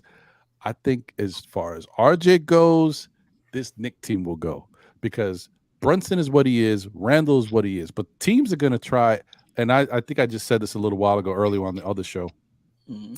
I think Cleveland's, if I was Cleveland, and I may not have all the answers, but game one, I'm attacking Jalen Brunson. I'm trapping Jalen Brunson. So I'm trying to stop him. I think somebody said it in the chat too. I forgot who it was, but they said, which is I agree with. They said they should trap Jalen Brunson and zone the rest of the team, and that might be very effective if Julius is not going well. If we get Julius back and he's able to get it going, then you got to come up with a different plan. But that would definitely be a problem for our Knick team, and we need other guys to step up. And this is where RJ is important, because as much as RJ, we talk about this all the time, as much as RJ has these deficiencies and he has all these issues, the dude don't back away from nothing. And he steps up when he like if we need him to step up, he's willing to step up. Whether he will or not is another story, but he's willing to do it. And some of these young guys haven't been put in that position. What happens? You've seen sometimes even IQ has been tested. He's been through a lot. But when these teams start to focus on IQ and like try to get him to orchestrate the offense the way a Brunson would, there's a difference there. So it's like, how can we get the best out of these guys when these other teams are, their whole focus is these guys now. Now it's playoff time. Now you guys are all on the board. Now Donovan's like, okay, I'm looking at Grimes. I'm looking at IQ. I'm not just worrying about Julius and Brunson. Right. That's a very good point. And we will see. How do you respond when you're being keyed on? Right, a lot of these guys are getting free shots, free looks, open looks off of Randle and Brunson, and they might continue to do that in the playoffs as well. But you're right, it's going to be a little tighter. Steph, who y'all give the coaching edge to in this series coming up? Who's the coach on for Cleveland? Bickerstaff Jr. I'm about to say that should answer your question. Oh no, that's come on, man. Tibbs got to get that edge, man. Yeah. Now, will he do Tibbs stuff? I don't know. But I mean, even if he does make the adjustments, though, the players have to execute, as well. Yeah, no doubt about it. I wanted to say let me. I gotta roll up out of here, but I just want to say thank you guys as always. It was a pleasure chopping up. This is a long time coming. I've been busy and a lot of things been going on, but tomorrow is Good Friday and it's Great Friday because I'm off. But anyway, I want to thank you, Steph. Thank you so much. I appreciate you. All right, Ron. Right. All right, y'all. Jeff, it's good to see you, man. Good to chop it up with you. Jarrell, always a pleasure. And Ajay, I'll see you on the next one, man. Sir. Yeah. Listen, we got 130. Let me just say this real quick. We got 130 watching. I'm not sure if everybody is subscribed to the channel, right? But on your screen, there's a little logo right in the bottom right corner, right? That's the Dope Soul logo. You click on that and you can subscribe to the channel if you're not already subscribed. Right in the right corner, real small is the logo. Click on that if you're not subscribed, and subscribe to the channel, and also hit the like button. We got 127 in the chat. Not bad. We got 97 likes. I appreciate you guys. Anything else before we get out? Well, I'm not going to stop the show prematurely. Is there anything else you guys want to talk about? I wanted to say something real quick. And I think Ron, before he left, he said RJ Barrett is his biggest concern in coming into the playoffs. I'm not worried about RJ, not because I think RJ is going to perform, but I think it's Tom Thibodeau's job to feel the game if RJ is not performing, to adjust to RJ not performing. We have other players on the team that could play, in place of RJ. So Tom Thibodeau's got to make the adjustment. He doesn't have the next game to make it. He's got to learn to make it right then and there. And RJ, like the other day, he's stepping out of bounds. He's grabbing a rebound, throwing the ball in the game. Twice. Yeah, like he all by himself. He's stepping out of bounds. Like, at some point you got to sit him down. Tell him, listen, take a breather, man. You're not ready to go back in there. Tom Thibodeau's he's got to make those calls mid-game. So, Yeah, that was me, Jim. That's my concern. I fear that's my fear is like how long will the hook be? You know what I mean? How long will he let him go? yeah. Yeah. He's Well, gotta listen, tighten it. when Hart came, I was about to say that. his minutes went down. Grimes' minutes went down, and RJ's Barrett. Then we got the injuries, and then RJ's Barrett's minutes went Yeah. back up. So hopefully that's the case, as well. Yeah. If everybody is healthy and RJ Barrett is not performing, his minutes should go back to what it was. Salute Nick Nation 112. Appreciate you. Yeah, you usually, we talk about how Tibbs don't like change and all that, but this year he actually proved that he did change when it comes to stuff like that. He will sit RJ Barrett. And that He's says done a it. lot, being the fact that that man just signed that contract too. Because that was one of the things that I was concerned with too. I was like, okay, when these players ain't balling that got these big contracts, will he sit them? Mm-hmm. Or will he allow them to still play because they got the contract? Mm-hmm. Well, he didn't. He definitely didn't do it with RJ. Yeah. Yeah. Right. We have better versatility and options now, though, too. I think part of the thing with RJ is he, size-wise, he's really our only small forward on the roster. That But is now you've got guys like Hart and even IQ and Grimes who can play up a little bit bigger than their stature, and he trusts them. And so you've got this stable of four guys, and that kind of allows Thibodeau. He trusts all of them, so it allows him to kind of have that feel for the game and say, "Yeah, Grimes has it going tonight. I'm going to stick with him. Hart has it going tonight. I'm going to stick with him." Whatever the case may be. Or if RJ, the other night, RJ was a less is more kind of a guy. He had like 13 shots and he had like 20 points, and I was like, "Who's this guy? Where did he come from?" I mean, if we could get that version of RJ, man, we'll be a tough out for anybody. I don't care if Milwaukee or anybody. I'm not saying he can do that consistently, at least not at this point. But we have versatility. RJ is a concern, but we don't have to rely on RJ in order to win basketball games. right. That's where the Brunson factor kicks in, and that's also where Quickly now stepping up. Because to me, and I said this a while back, Quickly is the third best player on this team. You know what I mean? He's the third best player. And shout out to Ricardo. He asked me about the comparison to Joe Dumas' comp for IQ. That's a very good comp. That's a very good comp. Joe Dumas did get a couple of championships. So, hey, if we can get a couple with IQ, that'd be great also. But Dumas is a very good comparison. Undersized guard, tough nose, and knock the lining out of everything. So, yeah, very good comparison. Yeah. And you know what? I got to give Quickly a lot of credit, too. It's something to be said when you watch other players that play your position and you take from their game. Because I'm watching him doing stuff in the paint that Brunson does that he wasn't doing last year. And even keeping his dribble. Quickly wasn't doing that last year. Yeah.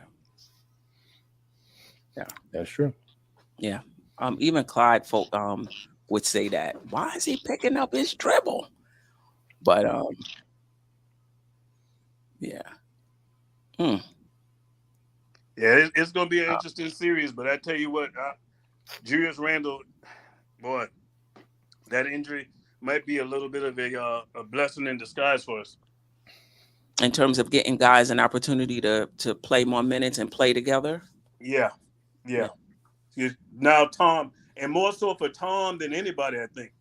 So Tom can really get the chance to see who he can trust going down the stretch, going into the playoffs, and even for Julius Randle being able to look and see how the way the game is being played without him.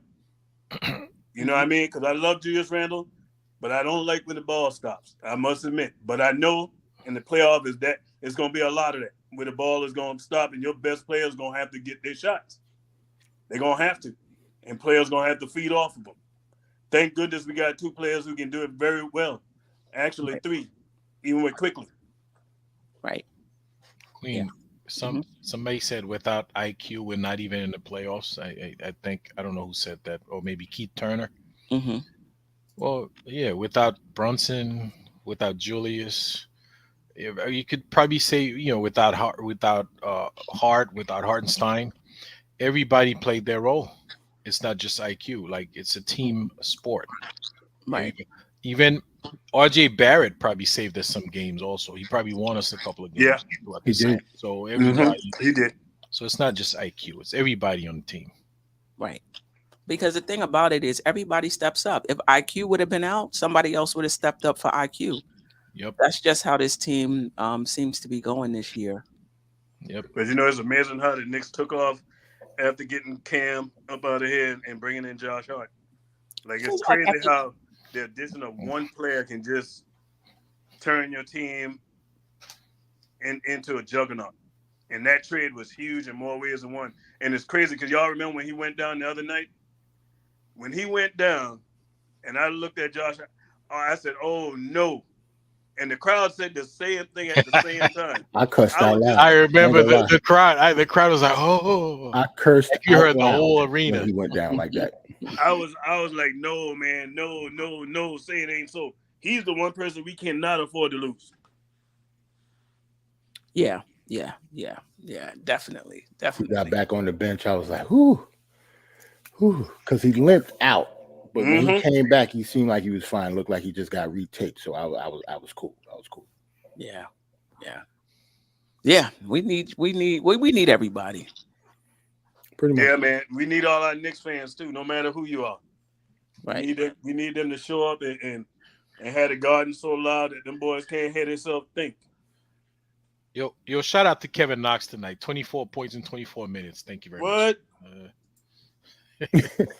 An eclipse. It must have been a solar eclipse tonight. What? That came out of nowhere, yeah. He had 24 though? 24, man. That's Okay. that's big production right Salute there. the Cavs, man. Salute the Cavs. Yeah. Salute to him. Corner 3 Kev, man. That's my guy. Once a Nick, always a Nick. Yep. I think the key word that y'all have been saying, and we've been saying it all night, is team. And really, this is the best team that we've had probably in the last 25 years. As far as now, let me be clear. We've had more talented teams, yes, but as far as everybody knowing their roles and playing for each other and working together, I don't ever remember since the Patrick Ewing days, really. It's been that long to me, and maybe I'm off base, but I don't ever remember a team that really just gelled and clicked and played for each other, except maybe that 2013 team. But they went to the second round of the playoffs, so sign me up for that. Jeff, don't forget the passion. They want to fight each other. RJ and OB like getting ready to throw down. And IQ and Julius and IQ, Julius running over Tibbs. And RJ, all that. RJ and Obi would have been the weirdest fight, man. Both of them just need to sit down. It's weird to even hear that they were arguing with each other. Right, yeah. That because I remember when they showed it on the TV, I was like, hold up. I said, no. I said, I know that ain't who I think that is. I rewound that thing and looked. I said, boy, whatever Obi said to RJ, boy, it struck a nerve, boy, because he pitched up real quick. Yeah. Well, I think it was because RJ didn't pass. RJ, I was like, I wonder if Obi's addressing him, because that ball should have went back to Obi, and RJ gonna try to take the shot himself and put up some, whatever that was. Listen, Obi said, "Yo, you stinking up the joint, man," and RJ didn't like it. Yeah, he said, "Play the right way, man. You know that pass was supposed to come back to me." Play the right way. You know how that went. Yeah. Hey, when that pressure on, it's a hit. Okay. Right. All right. Anything else? Any last words before we get out of here? Last word. Relax, Nick Nation. Last word. Julius Randle gonna be ready for game 1. Don't worry about it. We all let's chill. Let's relax. We're gonna be good. We're gonna be fine. Let's get through these last few games healthy. That's right. That's my word. Let's just get through these last few games healthy, man. Nobody else go down. Let's get ready for the playoffs. Yeah. My last words are thank you so much, Queen, for letting me on your show and to articulate my opinions the best that I can. I can't iterate enough how much I appreciate it. And you and Jarrell and Ajay and Ron, everybody else you have on here are so good for this community. And this place really is a family. And I really appreciate that. Like you don't know the impact that you have. And so that would be my last word is keep doing what you're doing. And I hope that I can come back on some point or other. You're welcome. And I appreciate you guys so much. And this is one of my favorite times of the week, guys. Every week I look forward, well, multiple times a week because y'all on different shows. But man, just nicking it with y'all as good as it gets. Keep it up. Yeah. Love it. Thanks, man. I'm not sure what's going on with your mic today, though, Jeff Clafton. We're getting a lot of static today. I'm not sure. What's the difference today than the other day? No. But definitely appreciate you. I'm still hearing it. Maybe it ain't him. I don't know. I hear like an echo or something. I don't know. Steph, we gotta talk about next week. Remember the season over after this. Quick, is it your mic? Me. Look at Steph talking on. I think I had my I think I have my speaker up. Oh, Maybe. God. But look at we gotta talk about next week because remember the season over after this one. Yeah, we don't got no games next week. That's true. I think we get a pre-playoff game. I mean, a pre-playoff show. Yeah, that's what this was.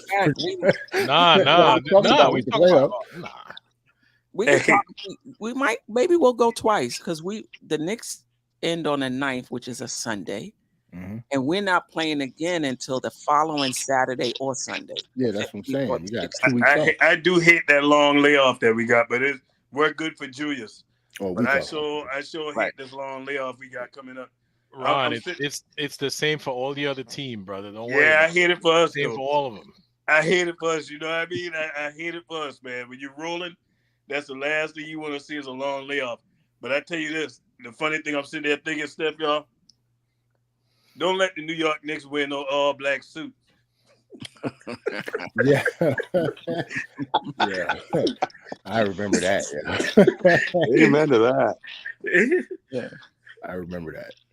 But y'all have a good night, man. Hey, if you ain't subscribed to the Queen channel, man, y'all make sure y'all subscribe to them channel, man. Go ahead and hit them like buttons, turn on them notifications, and hit all. That way you'll know when she go live. Everybody else, man, Knicks fans, man, we got to stick together no matter what. We all got our point of view of who we like, who we don't like. You know what I mean? But at the end of the day, we all Knicks fans, man. A Friday night, like this Friday night?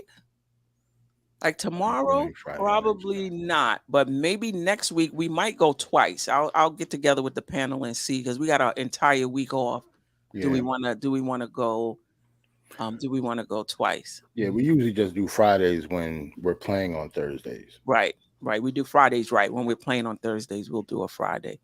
But we'll see. We'll get together and see.